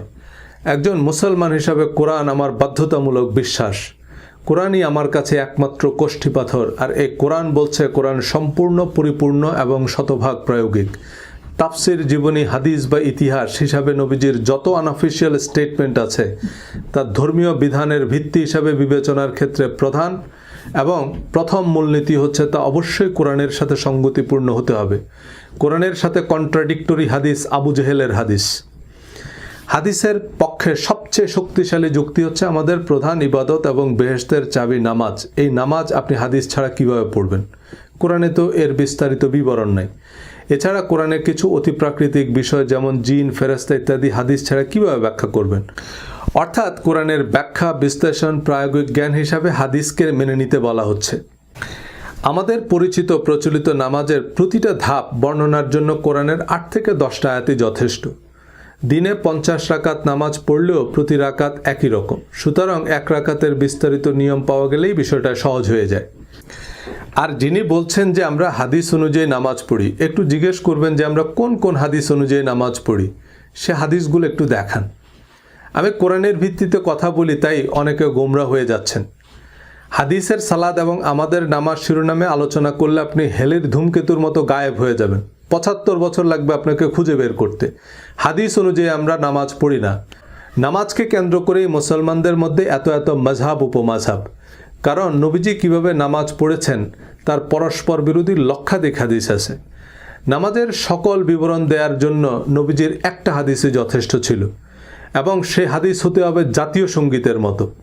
নামাজের মতো এত গুরুত্বপূর্ণ প্রধান ইবাদতের কনক্রিট কাঠামো আপনি হাদিসেও পাবেন না। আরবি সালাহ শব্দের একটি অর্থ হচ্ছে following someone or something closely, এবং আল মুসাল্লি মানে ছায়ার মতো, আনকাট ফলোয়ার। ঘোড়দৌড় প্রতিযোগিতায় যে ঘোড়া প্রথম হয় তাকে বলা হয় আস-সাবিক বা লিডার, আর দ্বিতীয় ঘোড়াকে বলা হয় আল মুসাল্লি, কারণ সে প্রথম ঘোড়ার ক্লোজেস্ট ফলোয়ার। সো কোরআনের কনটেক্সটে আকিমুসসালাহ মানে সর্বাবস্থায় কোরআন বা আল্লাহর বিধিনিষেধ ছায়ার মতো অনুসরণ করা। কোরআনের নিরবিচ্ছিন্ন অনুসরণ অর্থেই সালাত বেহেশতের চাবি। কিন্তু আমাদের জীবনে কোরআনের নিরবিচ্ছিন্ন অনুসরণ এবং সমাজে কোরআন প্রতিষ্ঠা কল্পনাতীত কঠিন, ধারণাতীত দুরূহ ব্যাপার। তাই আমরা আল্লাহর সাহায্য, দয়া ও অনুগ্রহ কামনা করি যেন আমরা বিশ্বাস ও সৎকর্মের অগ্নি পরীক্ষায় উত্তীর্ণ হতে পারি। একজন আমাকে সূরা বাকারা ৮৩ নং আয়াতের ছবি পাঠিয়েছেন সালাত কায়েমের অংশটুকু হাইলাইট করে। তোমরা আল্লাহ ছাড়া কারো ইবাদত করো না এবং সদাচরণ করবে পিতামাতা, আত্মীয় স্বজন, ইয়াতিম ও মিসকিনদের সাথে, আর মানুষকে উত্তম কথা বলো, সালাত কায়েম করো এবং যাকাত প্রদান করো। এই আয়াতের কনটেক্সট থেকে সহজেই আন্দাজ করা যায় এতিম মিসকিনের সাথে সদাচরণ, মানুষকে উত্তম কথা বলাকে আল্লাহ সালাতের চেয়ে অগ্রাধিকার দিয়েছেন। কিন্তু আমাদের ইসলামে এগুলো প্রয়োজনীয় স্তম্ভ নয়। এই আয়াতের অনেক ব্যাখ্যায় হাদিসও পাবেন। সর্বোত্তম মুসলমান হচ্ছে সে যে মানুষের সাথে উত্তম আচরণ করে। ইমাম নববী রহমতুল্লাহ আলাইহি রিয়াদুস সালেহিনে কোরআনের সাথে সঙ্গতিপূর্ণ সৎকর্মের হাদিসগুলো সংকলন করেছেন। এই হাদিসগুলোর সমস্যা হচ্ছে এগুলো নিয়ে মারামারি করা যায় না, ঝগড়া জমে না, আসর গরম হয় না। এই হাদিসগুলো নিয়ে নাস্তিকরাও আপত্তি করবে না। কিন্তু আমাদের তারাবি নামাজ কয় রাকাত, মাওলা আলী, ইমাম মাহাদির হাদিসের মতো ময়দান গরম করা হাদিস লাগবে, যেগুলো নিয়ে যুদ্ধ বাঁধিয়ে দেয়া যাবে। কোরআনের যে ধারণাগুলোর সাথে আমাদের প্রচলিত নামাজকে খুব সহজেই যুক্ত করা যায় তা হচ্ছে দোয়া। সূরা আত-তাওবা আয়াত ১০৩, ওয়াসাল্লি আলাইহিম ইন্নাস সালাতাকা সাকানুল লাহুম, আর তাদের জন্য দোয়া করো, নিশ্চয়ই তোমার দোয়া তাদের জন্য প্রশান্তিকর। আমাদের প্রচলিত বা পরিচিত নামাজের যে কাঠামোতা কোরআন বিরুদ্ধ নয়, এবং আমরা নামাজ পড়ি হযরত ইব্রাহিম আলাইহিস সালামের পরম্পরা বা ধারাবাহিকতা অনুযায়ী। তিনি আমাদের নাম রেখেছেন মুসলমান। আমাদের পূর্ববর্তীরা এবং আমরা সেই একই ধারাবাহিকতায় নামাজ পড়ি। কোরআনের মতোই নামাজ বা প্রার্থনার রীতি আল্লাহই সুরক্ষিত রেখেছেন। নামাজ বা প্রার্থনা হচ্ছে আত্মশুদ্ধির পথ, আত্ম উন্নয়নের সিঁড়ি। এই সালাত বা প্রার্থনায় সবচেয়ে জরুরি হচ্ছে স্টেট অফ মাইন্ড। প্রার্থনার নির্দিষ্ট ফর্ম এবং ফরম্যাট আল্লাহ কোরআনে প্রোফাইল পিকচার হিসাবে সেট করে দিয়েছেন। সে নির্দিষ্ট ফর্ম এবং ফরম্যাটে আবেদন না করলে আবেদনপত্র গৃহীতই হবে না। প্রার্থনার আধ্যাত্মিক শক্তি অধ্যায়ে এবং ভিডিওতে আলোচনা করেছি বিস্তারিত। নামাজের প্রতি রাকাতে আমরা সূরা ফাতিহা পড়ি। সূরা ফাতিহায় আমরা যা বলি তা যদি আমরা আমাদের জীবনের জিপিএস হিসাবে সেট করি, আমরা কখনোই পথ হারাবো না। কিন্তু কতজন সূরা ফাতিহার অর্থ জানি, মর্মার্থ বুঝি? সূরা তাওবা ৬০ নং আয়াতে যাকাত ফরজ করা হয়েছে, কিন্তু এই আয়াতে যাকাত নয়, আল্লাহ সাদাকা বা দান শব্দটি ব্যবহার করেছেন। সাদাকাকে আমরা যাকাত বলছি। কেন বলছি? রোগ জটিল করতে। কোরআন যেটাকে ঈমান বলছে, আমরা সেটাকে আকীদা বলছি, সহি আকীদার দোকান খুলতে। সহি আকীদা শব্দটাই তো সহি নয়। আল্লাহ ঈমান বলেছে, ঈমান বা বিশ্বাসের তালিকাও দিয়েছেন। এর বাইরে নতুন নতুন বিশ্বাসের শর্ত জুড়ে পাইকারি হারে কাফের মোরতাদের ফতোয়া দেওয়ার লাইসেন্স কে দিল?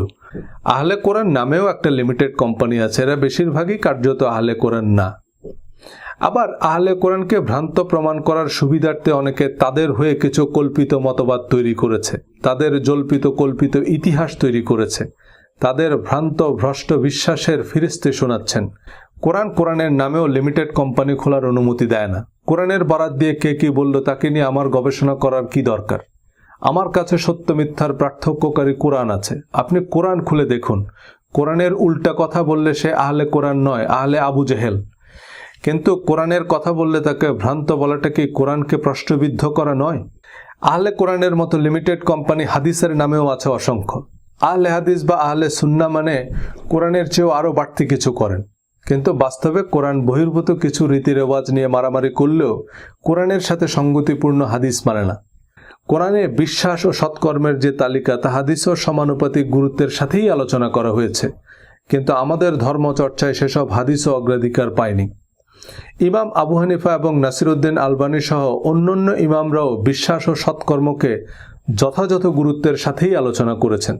এমনকি আমাদের আলেম ওয়াইজিনরাও তা গুরুত্বের সাথেই আলোচনা করেন, কিন্তু তা আমাদের মনোযোগ আকর্ষণ করে না। হাদিস, মাযহাব, তাফসির, মাহফিল, জীবন জিজ্ঞাসা যেখানেই যাই আমাদের প্রশ্ন আজওয়া খেজুরের ফজিলত, রোজার নিয়ত কি মাইকে করতে হবে না মুখে করলেও হবে, মহিলাদের প্রজেক্টরে ওয়াজ শোনা যাবে কিনা ইত্যাদি জীবনের সাথে সম্পর্কহীন বিষয়াদি। একজন কৃষক জানে যত তাড়াতাড়ি সে আগাছা চিহ্নিত করে তা উপড়ে ফেলতে পারবে ততই তা তার জন্য সাশ্রয়ী। কারণ আগাছা তার সার, সেচ, পরিচর্যায় ভাগ বসায় কিন্তু কোনো ফল দেয় না। শস্যের চেয়ে আগাছা আলাদা করতে এবং তা উপড়ে ফেলতে কৃষক বিশেষ ধরনের নিড়ানি ব্যবহার করে। ধর্মের আগাছা তুলতে সে অব্যর্থ নিড়ানি হচ্ছে কোরআন। আপনি তামাম জাহান ঘুরে যত সোনাদানাই সংগ্রহ করেন, দিন শেষে কোষ্ঠী পাথর হচ্ছে কোরআন। কোরআন বলবে সে সোনা আসল না নকল, 22 ক্যারেট না 24 ক্যারেট। অনেকে দাবি করেন আরবি ভাষা ব্যাকরণ না বুঝলে কোরআন যথাযথভাবে বোঝা সম্ভব নয়। ভালো কথা, তো সেই আরবি ভাষা ব্যাকরণ জানা আন্তর্জাতিক খ্যাতিসম্পন্ন মুফাসসিরে কোরআন আরবি তেলাওয়াত করে অতঃপর বাংলাতে তর্জমা করেই বোঝাবেন এবং আপনি শেষ পর্যন্ত ওই বাংলাটুকুই বুঝবেন। কোরআনের প্রসিদ্ধ অনুবাদ আরবি ভাষা ব্যাকরণ আনুষঙ্গিক বিষয়াদি জানা আলেমরাই করেছে। ইসলামিক ফাউন্ডেশনের কোরআন অনুবাদ ডক্টর মোহাম্মদ শহীদুল্লাহর মতো ভাষাবিদ, আল্লামা কাশগরির মতো বিজ্ঞ আলেমদের সমন্বয়ে গঠিত কমিটিই করেছে। ইংরেজি অনুবাদে বাজেট আরও বেশি, কিন্তু এক একজন এক এক রকম তাফসির, শানে নজুল, ইতিহাস যোগ করে সোজা জিনিসকে উল্টো বোঝাবে। সেটা না বুঝলে আবার মুরতাদ। কোরআন অনুযায়ী অভিজাত সুন্দর পোশাকই ইসলামী পোশাক। আল্লাহ বলেছেন, হে নবী আপনি বলুন, কি হারাম করেছে আল্লাহর সৌন্দর্য উপকরণ যা তিনি তার বান্দাদের জন্য সৃষ্টি করেছেন। আল্লাহ নবীকে বলতে বলেছেন, আর মুমিন নারীদেরকে বলো তারা যেন তাদের দৃষ্টি সংযত রাখে এবং তাদের প্রাইভেট পার্ট আবৃত রাখে। একই শব্দ, একই কথা পুরুষদের জন্য। মুমিন পুরুষদের বলো তারা যেন তাদের দৃষ্টি সংযত রাখে আর প্রাইভেট পার্ট আবৃত রাখে। এর অতিরিক্ত মহিলাদের ওড়না দিয়ে বুক ঢেকে রাখতে বলা হয়েছে আর একটা চাদর ঝুলিয়ে দিতে বলা হয়েছে আভিজাত্যের প্রতীক হিসাবে, যাতে তাদের অ্যাবিউজড করা না হয়। সূরা আহজাবে আল্লাহ বলেছেন এটা উত্তম যাতে তাদের চেনা যাবে যে তারা অভিজাত এবং স্বাধীন মহিলা, যাতে তারা অ্যাবিউজড বা বৈষম্যের শিকার হবে না। কিন্তু মাথাকে প্রাইভেট পার্ট বানানো, ওড়নাকে হিজাব আর চাদরকে নিকাব বানানোর জন্য দুনিয়ার তাফসির জড়ো করছি। কিন্তু এর আগের আয়াতে আল্লাহ বলেছেন, আর যারা মুমিন নরনারীকে তাদের কৃত কোনো অন্যায় ছাড়াই কষ্ট দেয়, নিশ্চয়ই তারা বহন করবে অপবাদ ও সুস্পষ্ট পাপ। এই দুই আয়াতের মধ্যেই কোনটা পাপ আর কোনটা সাধারণ সামাজিক গাইডলাইন, এটা বুঝতে কি আপনার আল আজহার ইউনিভার্সিটিতে পড়া লাগবে? কিন্তু পোশাক নিয়ে কোরআনের বক্তব্য তুলে ধরায় অনেক ধর্মপ্রাণ মানুষ অকথ্য ভাষায় গালাগাল করলেন, হত্যার হুমকিও দিয়েছেন। আমি কোরআনের কথাই বলেছি। আপনার বাড়ির কোরআন খুলে দেখুন, ভুল বললে রেফারেন্স সহ কমেন্ট করুন। খ্রিস্টানদের ক্রুশে যে যিশুর মূর্তি আছে তাতে যিশুর দাড়ি আছে। তার মানে দাড়ি যদি কোনো নির্দিষ্ট ধর্মের প্রতীক হয় তবে সবার আগে তা খ্রিস্ট ধর্মের প্রতীক। দাড়ির হাদিসগুলো পরস্পর বিরোধী। মুশরিকদের বিরোধিতা করো, দাড়ি বড় করো, গোঁফ ছোট করো। মুশরিকদেরও দাড়ি ছিল, তো দাড়ি রাখলে মুশরিকদের বিরোধিতা হয় কি করে? দাড়ি, বোরখার ভিডিও এবং ইসলামী পোশাক অধ্যায়ে বিস্তারিত রেফারেন্স সহ আলোচনা করেছি। কোরআন যেসব জিনিসকে হারাম বা ফরজ করেছে সে সম্পর্কে স্পষ্ট করেই হুররিমাত আলাইকুম, তোমাদের উপর হারাম করা হয়েছে, বা সুদকে হারাম করা হয়েছে, তোমাদের উপর রোজাকে ফরজ করা হয়েছে, তোমাদের জন্য হালাল করা হয়েছে, এমন শব্দ ব্যবহৃত হয়েছে। এছাড়া যেগুলো শাস্তিযোগ্য অপরাধ সেখানে পাপ কাজ, শয়তানের কাজ, শাস্তি, দুঃসংবাদ, জ্বলন্ত অগ্নিকুণ্ডে নিক্ষেপ করা এই জাতীয় শব্দ ব্যবহার করা হয়েছে। কিন্তু কোরআনের 3 চিমটি লবণের রেসিপিকে 3 কেজি লবণে পরিণত করে যে শরবত আমরা বানিয়েছি তা আমরাই গিলতে পারছি না। ভিন্ন ধর্মাবলম্বীদের সম্পর্কে কোরআন অধ্যায়ের আলোচনা মূলত সংশ্লিষ্ট ধর্মাবলম্বীদের উদ্দেশ্যে। ভিন্ন ধর্মাবলম্বীদের সম্পর্কে কোরআনের এই উদারনৈতিক বক্তব্যে অনেক অমুসলিমরাও কোরআনের প্রতি শ্রদ্ধা প্রদর্শন করে কমেন্ট করলেও অনেকে কোরআনের সেই আয়াতগুলোকে বাতিল বলে দিয়েছেন। কোরআনের কিছু আয়াত মনসুখ বা বাতিল এটা বিশ্বাস না করলেও নাকি আপনি কাফের। তবে কোরআনের কয়টা আয়াত মনসুখ হয়েছে তা নিয়ে ফুকাহায়ে কেরামদের মধ্যে মতভেদ আছে। তাতে 6 থেকে 600 আয়াত বাতিল হয়েছে বলে মত আছে। পছন্দ অনুযায়ী কোরআনের নির্দিষ্ট আয়াতকে বাতিল এবং সুবিধা মাফিক নবীজের বাণী ছাপানোর টাকশাল যার কাছে আছে তিনি তো স্পাইডারম্যানের চেয়েও ক্ষমতাধর। পশ্চিমে ইসলাম বিরোধী প্রচারণা যেমন রাজনৈতিক এবং অর্থনৈতিক কারণে ইহুদি খ্রিস্টান বিরোধী প্রচারণাও একই উদ্দেশ্যে।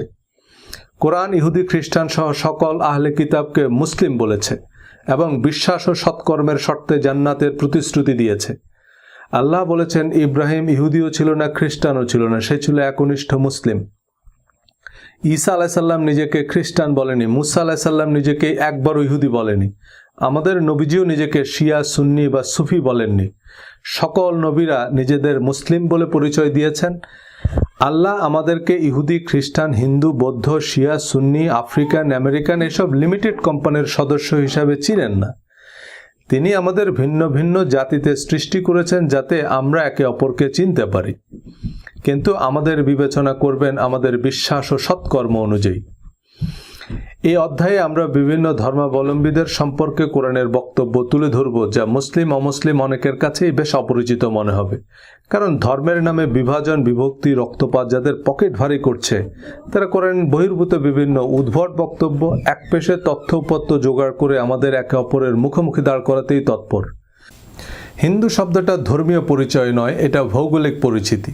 প্রচলিত হিন্দু ধর্ম সম্পর্কে কোরআনে স্পষ্ট বর্ণনা নেই। তারা সাবিন হিসাবে বিবেচিত কিনা তা আল্লাহই ভালো জানেন। তবে যারাই স্রষ্টা পরকালে বিশ্বাস করে এবং সৎ কাজ করে, কোরআন অনুযায়ী তারা উত্তীর্ণ। আর ধর্মের ভুল চর্চা বা শিরক, কুফরি, মুনাফিকে খুঁজতে আমাদের হিন্দু বাড়িতে যেতে হবে না। ইসলাম ধর্মেরই এমন হাজারো ভার্সন আছে যা দেখলে আপনিও বলবেন, ভাই আবার কেমন ধর্ম। এই কিম্ভূত কিমাকার ইসলামের সাথে কোরআনের কোনো সম্পর্ক নেই। কোরআন ভিন্ন ধর্মাবলম্বীদের সাথে ন্যায়সঙ্গত আচরণের নির্দেশ দিয়েছে। হিন্দু, মুসলমান, ইহুদি, খ্রিস্টান এসব বিভাজন প্রকৃতপক্ষে ধর্মীয় কারণে নয়, বরং রাজনৈতিক, অর্থনৈতিক কারণে। নাস্তিকদের মধ্যে যারা ধর্মকে বিদ্রূপ, উপহাস বা নবী রাসূলদের সম্পর্কে অবমাননাকর কথাবার্তা বলা বা লেখাকে মুক্ত চিন্তা মনে করেন, তাদের সাথে ধর্মীয় চরমপন্থীদের কোনো পার্থক্য নেই। নিউজিল্যান্ডের মসজিদে নিরীহ মুসলিমদের হত্যাকারী এবং এমন উগ্র বর্ণবাদী ধর্মবিদ্বেষীরা আল কায়দা বা আইএসএসের মতোই খুনি, সন্ত্রাসী। সবার উপরে মানুষ সত্য বাণী প্রচারের ক্ষেত্রে এটা মাথায় রাখতে হবে যে ধর্মবিশ্বাসীরাও মানুষ। তাদের সাথে ধর্মবিশ্বাসে ভিন্নমত সত্ত্বেও তাদের ভালোবাসতে না পারলে তা মানব ধর্ম নয়, ঘৃণা বা সন্ত্রাস ধর্ম। আর নাস্তিকরা নবীজির অবমাননার জন্য, চরিত্র হননের জন্য যেসব কথিত হাদিসের রেফারেন্স দেয়, তা আবু জেহেলদের রটানো মিথ্যা অপবাদ। সে 20 হাদিসের শরবত বানিয়ে আমাদের ধরিয়ে দিয়েছে। আমরা না পারছি গিলতে, না পারছি ফেলতে। ডক্টর আবদুল্লাহ জাহাঙ্গীর স্যার হাদিসের নামে জালিয়াতি বইয়ের ভূমিকায় লিখেছেন যে কোরআনের পাশাপাশি নবীজি সাল্লাল্লাহু সাল্লামের হাদিস পালনের গুরুত্ব যখনই মুসলমানরা মেনে নিল, তখনই ইসলামকে পলিউট করার জন্য বা অন্যান্য নানান উদ্দেশ্যে ইসলাম বিরোধীরা নবীজির নামে জাল হাদিস বানানো শুরু করে। আবার হাদিসও কোরআনের উপদেশগুলোর বিস্তারিত বর্ণনা আছে। সলফে সালেহিনরাও কোরআনের অনুসরণই করেছেন, ওলিয়া উলিয়ারাও তাই করেছেন। কোরআন, হাদিস, ফিকহুল আকবর তো বড় বিষয়। আজমের শরীফের খাদেমরাও যদি খাজা মাইনুদ্দিন চিশতির জীবন ও কর্মের অনুসরণ করত, আমরা অনেক ভালো ইসলাম পেতাম। হাদিস অস্বীকার করলে যদি কাফের হয়, তবে এই পৃথিবীতে একজন মুসলমানও নেই। ডক্টর আবদুল্লাহ জাহাঙ্গীর স্যার, আল্লামা শফি বা কোনো শাইখুল হাদিস যখন কোনো হাদিসকে জাল বলেন, তার মানে তিনি সেই হাদিসকে অস্বীকার করছেন বা সেটাকে হাদিস হিসাবে মানছেন না। এখন কতগুলো হাদিস অস্বীকার করা যাবে বা কোন কোন হাদিস অস্বীকার করা কুফরি? মাওলানা তারেক জামিল সহি হাদিস মোতাবেক পাগড়ি পরাকে পায়জামা পরার মতোই জরুরি মনে করেন। ডক্টর আবদুল্লাহ জাহাঙ্গীর স্যার পাগড়ির সবগুলো হাদিসকে জাল বলেছেন এবং আহলে হাদিসের আলেমরা পাগড়ি পরাকে বেদাত বলেন। কিন্তু পাগড়ি তো একজন মানুষের মাথায় থাকে। নবীজিকে গোসল করতে দেখেছেন, তো পাগড়ি পরতেন কি পরতেন না এটা শিওর হতে পারেননি? মিলাদ কিয়ামের হাদিসগুলো হচ্ছে আহলে সুন্নাতের ট্রেড লাইসেন্স। আল্লামা শফি আবার মিলাদের তবরককে গু বলেছে। তো আমরা কোন কোম্পানির হাদিস নেব? আজ আমাদের কাছে কোরআন এতটাই সিরেমোনিয়াল যে তাফসিরুল কোরআন মাহফিলে আন্তর্জাতিক খ্যাতিসম্পন্ন মুফাসিরে কোরআনরাও বিটিভির অনুষ্ঠান সূচির মতো সুর করে কোরআন তেলাওয়াত করে হাদিসের লোকগাথা, কিচ্ছা কাহিনীর আলোচনা শুরু করেন। বিতর্কিত মাসলা মাসাইল নিয়ে দলাদলি, গালাগালি শুরু করেন। কোন হাদিস সহি, কোন হাদিস জাল, এই বিতর্ক বাহাসে নামেন। কিন্তু হাদিসের পিউরিটি সার্টিফিকেট দেওয়ার আমি আপনি কে? 50টা হাদিস পড়লে পরীক্ষায় 10টা হাদিস কমন পড়ে। 10-10-এ 100 নম্বরের পরীক্ষা। 1 সপ্তাহ পড়ে পরীক্ষা দিলে হাদিসে ফার্স্ট ক্লাস পাওয়া যায়। মুহাদ্দিস মানে ওনার 11 লাখ হাদিস মুখস্থ এমন মনে করে বসে থাকার কোনো কারণ নেই। হাদিসে ফার্স্ট ক্লাস পাওয়া আমার অনেক বন্ধু আছে, 10টা হাদিস ঠিক মতো বলতে পারবে না। পরীক্ষার জন্য পড়া মুহাদ্দিসদের চেয়েও জানার জন্য পড়া ডাক্তার, ইঞ্জিনিয়ার, ব্যারিস্টার, বিচারপতি বা জেনারেলরা অনেক বেশি হাদিস জানে। আমার এই বইয়ের উদ্দেশ্য একটা নতুন দৃষ্টিভঙ্গি, একটা নতুন মানসিকতা নিয়ে ধর্মকে জানা এবং মূল্যায়ন করা। এই দৃষ্টিকোণ থেকে কোরআন পড়লে আমরা আমাদের সব উত্তর পেয়ে যাব। কারণ আমরা জানি আমাদের প্রশ্নটা কি। হাদিস, ফিকা, ফাজাইল আমল যাই পড়ি আমি কোরআনের মানদণ্ডে যাচাই করে নিতে পারবো। ইসলামের ইতিহাস, নবীজি ও সাহাবীদের জীবনী যাই পড়ি আমি বুঝতে পারবো কোনটা বিশ্বাস করব আর কোনটা চ্যালেঞ্জ করব। হাদিসে খুঁজলেও দেখবেন প্রচলিত পোশাকি রীতি রেওয়াজ নয়, বিশ্বাস ও সৎকর্ম ইসলাম ধর্মের প্রধান ভিত্তি। বিশ্বাস ও সৎকর্মই নবীজির প্রকৃত সুন্নাহ। আমি যদি হাদিস ভিত্তিক ভিডিও বানানো শুরু করি তখন দেখবেন হাদিসের সাথেও আমাদের ধর্মের কোনো সম্পর্ক নাই। নবীর সুন্নাহ কি বলার কথা কি বলছি অধ্যায়ে বিস্তারিত আলোচনা করেছি। বিকৃত ধর্ম সমাজে এমনভাবে প্রতিষ্ঠিত হয়েছে যে আসল ধর্ম চলে গেছে নিভৃতে। হাদিসকে কোরআনের মতো শরিয়ার উৎস বানানো শিয়া সুন্নি সহ অসংখ্য দল উপদলে বিভক্তির অন্যতম কারণ নবীজি সাল্লাল্লাহু আলাইহি সাল্লামের বিদায় হজ ও গাদিরে খুমের ভাষণ। বিদায় হজ্জের ভাষণে নবীজি সাল্লাল্লাহু আলাইহি সাল্লাম বলেছেন, আমি তোমাদের জন্য দুটি জিনিস রেখে যাচ্ছি, দুটি জিনিস আঁকড়ে ধরলে তোমরা পথভ্রষ্ট হবে না। একটি হচ্ছে আল্লাহর কিতাব, আরেকটি হচ্ছে আমার সুন্নাহ বা হাদিস। ধর্মপ্রাণ মুসলমান ও মাদ্রাসার ছাত্ররা এই হাদিস জাতীয় সঙ্গীতের চেয়েও বেশিবার শুনেছেন। হাদিসের এই জাতীয় সঙ্গীত সিয়ায়ে সিত্তা অর্থাৎ হাদিসের 6 প্রসিদ্ধ কিতাব বুখারী, মুসলিম, তিরমিজি, আবু দাউদ, নাসাই, ইবনে মাজার কোনো কিতাবে নাই। এমনকি মুসনাদ আহমদ, বাইহাকি, সহিহ ইবনে হিব্বান ও দারিমি শরীফের মতো হাদিস গ্রন্থেও নাই। বরং সহিহ মুসলিমের বর্ণনা অনুযায়ী আমি তোমাদের মাঝে একটি জিনিস রেখে যাচ্ছি যা দৃঢ়ভাবে আঁকড়ে ধরলে তোমরা পথভ্রষ্ট হবে না, আর তা হচ্ছে আল্লাহর কিতাব। সুনান আবু দাউদের বর্ণনা, আমি তোমাদের মধ্যে একটি বিশেষ বস্তু রেখে যাচ্ছি, আমার পর যদি তোমরা তা মজবুতভাবে ধারণ করো তবে তোমরা কখনো গোমরাহ হবে না, আর তা হচ্ছে আল্লাহর কিতাব। আল্লাহর কিতাবের সাথে নবী পরিবারের অনুসরণের কথা আছে, তবে তা গাদিরে খুমের ভাষণ, বিদায় হজের ভাষণ নয়, যা শিয়ারা ঈদুল গাদির নামে প্রতি বছর উদযাপন করলেও সুন্নিরা গাদিরে খুমের হাদিস মানে না। হাদিসের সত্যতা নির্ণয়ের নাকি বিজ্ঞানসম্মত পদ্ধতি আছে যা মদিনা ইউনিভার্সিটিতে পড়ানো হয়, যদিও এই বিজ্ঞান তেহরান ইউনিভার্সিটিতে গিয়ে অজ্ঞান হয়ে আছে। 2 ইউনিভার্সিটির সহিহ হাদিসের তালিকা আলাদা। সর্বপ্রথম ইমাম মালিক হাদিস সংরক্ষণের সফল ও আনুষ্ঠানিক উদ্যোগ নেন। তিনি মদিনার অধিবাসী ছিলেন, 93 হিজরিতে জন্ম, অর্থাৎ নবীজির ইন্তেকালের 83 বছর পর জন্ম। তিনি প্রায় 1 লক্ষ হাদিস সংগ্রহ করেছেন। এই 1 লক্ষ হাদিস থেকে যাচাই বাছাই করে 1800 হাদিস মুয়াত্তায় স্থান দিয়েছেন। বাকি 98,000 হাদিসকে তার মিথ্যা ও বানোয়াট মনে হয়েছে। নবীজির ইন্তেকালের প্রথম শতকেই সাহাবী তাবিঈদের যুগে খোদ মদিনাতেই যদি 1800 হাদিসের বিপরীতে লক্ষাধিক বানোয়াট কথা রটতে পারে, সলফে সালেহিনরাই রটাতে পারে, তো 1500 বছর পর ঢাকা বা নিউ ইয়র্কের অবস্থা কি হতে পারে? হিজরি 80 সালে জন্মগ্রহণকারী সর্বকালের অন্যতম শ্রেষ্ঠ ইসলামিক স্কলার ইমাম আজম আবু হানিফা বয়সে ইমাম মালিকের 13 বছরের বড়। সমসাময়িক কালের মানুষ হলেও হাদিসের গ্রহণযোগ্যতা নিয়ে এই দুইজন জগৎ বিখ্যাত ইসলামী পণ্ডিতের দ্বিমত স্পষ্ট। এই দ্বিমতের কারণেই হানাফি ও মালিকি দুটি ভিন্ন সুন্নি মাযহাবের সৃষ্টি হয় ইসলামের প্রথম শতকেই। ইমাম আহমদ ইবনে হাম্বল ইমাম আবু হানিফা ও ইমাম মালিকের ছাত্র ছিলেন, কিন্তু তার সংকলিত মুসনাদ আহমদ ইবনে হাম্বলে প্রকাশনী ভেদে 27,000 থেকে 40,000 হাদিস আছে, যার অন্তত 80% হাদিস ইমাম মালিক ও ইমাম আবু হানিফা হাদিস বলেই গণ্য করেননি। ইমাম শাফি ও ইমাম মালিকের ছাত্র ছিলেন, কিন্তু বলা বাহুল্য তার সহিহ হাদিসের তালিকা তার সমসাময়িক কালে 3 জন জগৎশ্রেষ্ঠ ইমামের চেয়ে ভিন্ন ছিল। এই প্রধান 4টি মাযহাব ছাড়াও অসংখ্য ক্ষুদ্র ও মাঝারি লিমিটেড কোম্পানি আছে ইসলামে, যার পুঁজি এ হাদিস সহিহ, এ হাদিস জাল।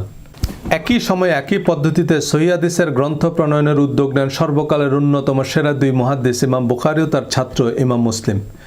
কেবলমাত্র সহিহ হাদিসের সংকলন বিধায় বুখারী ও মুসলিম শরীফের শুরুতে সহিহ শব্দটা জুড়ে দেওয়া হয়। সহিহ মুসলিমে প্রায় 12,000 হাদিস আছে, যাতে 4,000 ইউনিক হাদিস। বুখারী শরীফে 7,000 হাদিস থেকে পুনরাবৃত্তি বাদ দিলে ইউনিক হাদিস আছে 2230টি। ইমাম মুসলিম প্রায় 600 রাবির হাদিস গ্রহণ করেছেন, যাদের ইমাম বুখারী বিশ্বস্ত বলে গণ্য করেননি।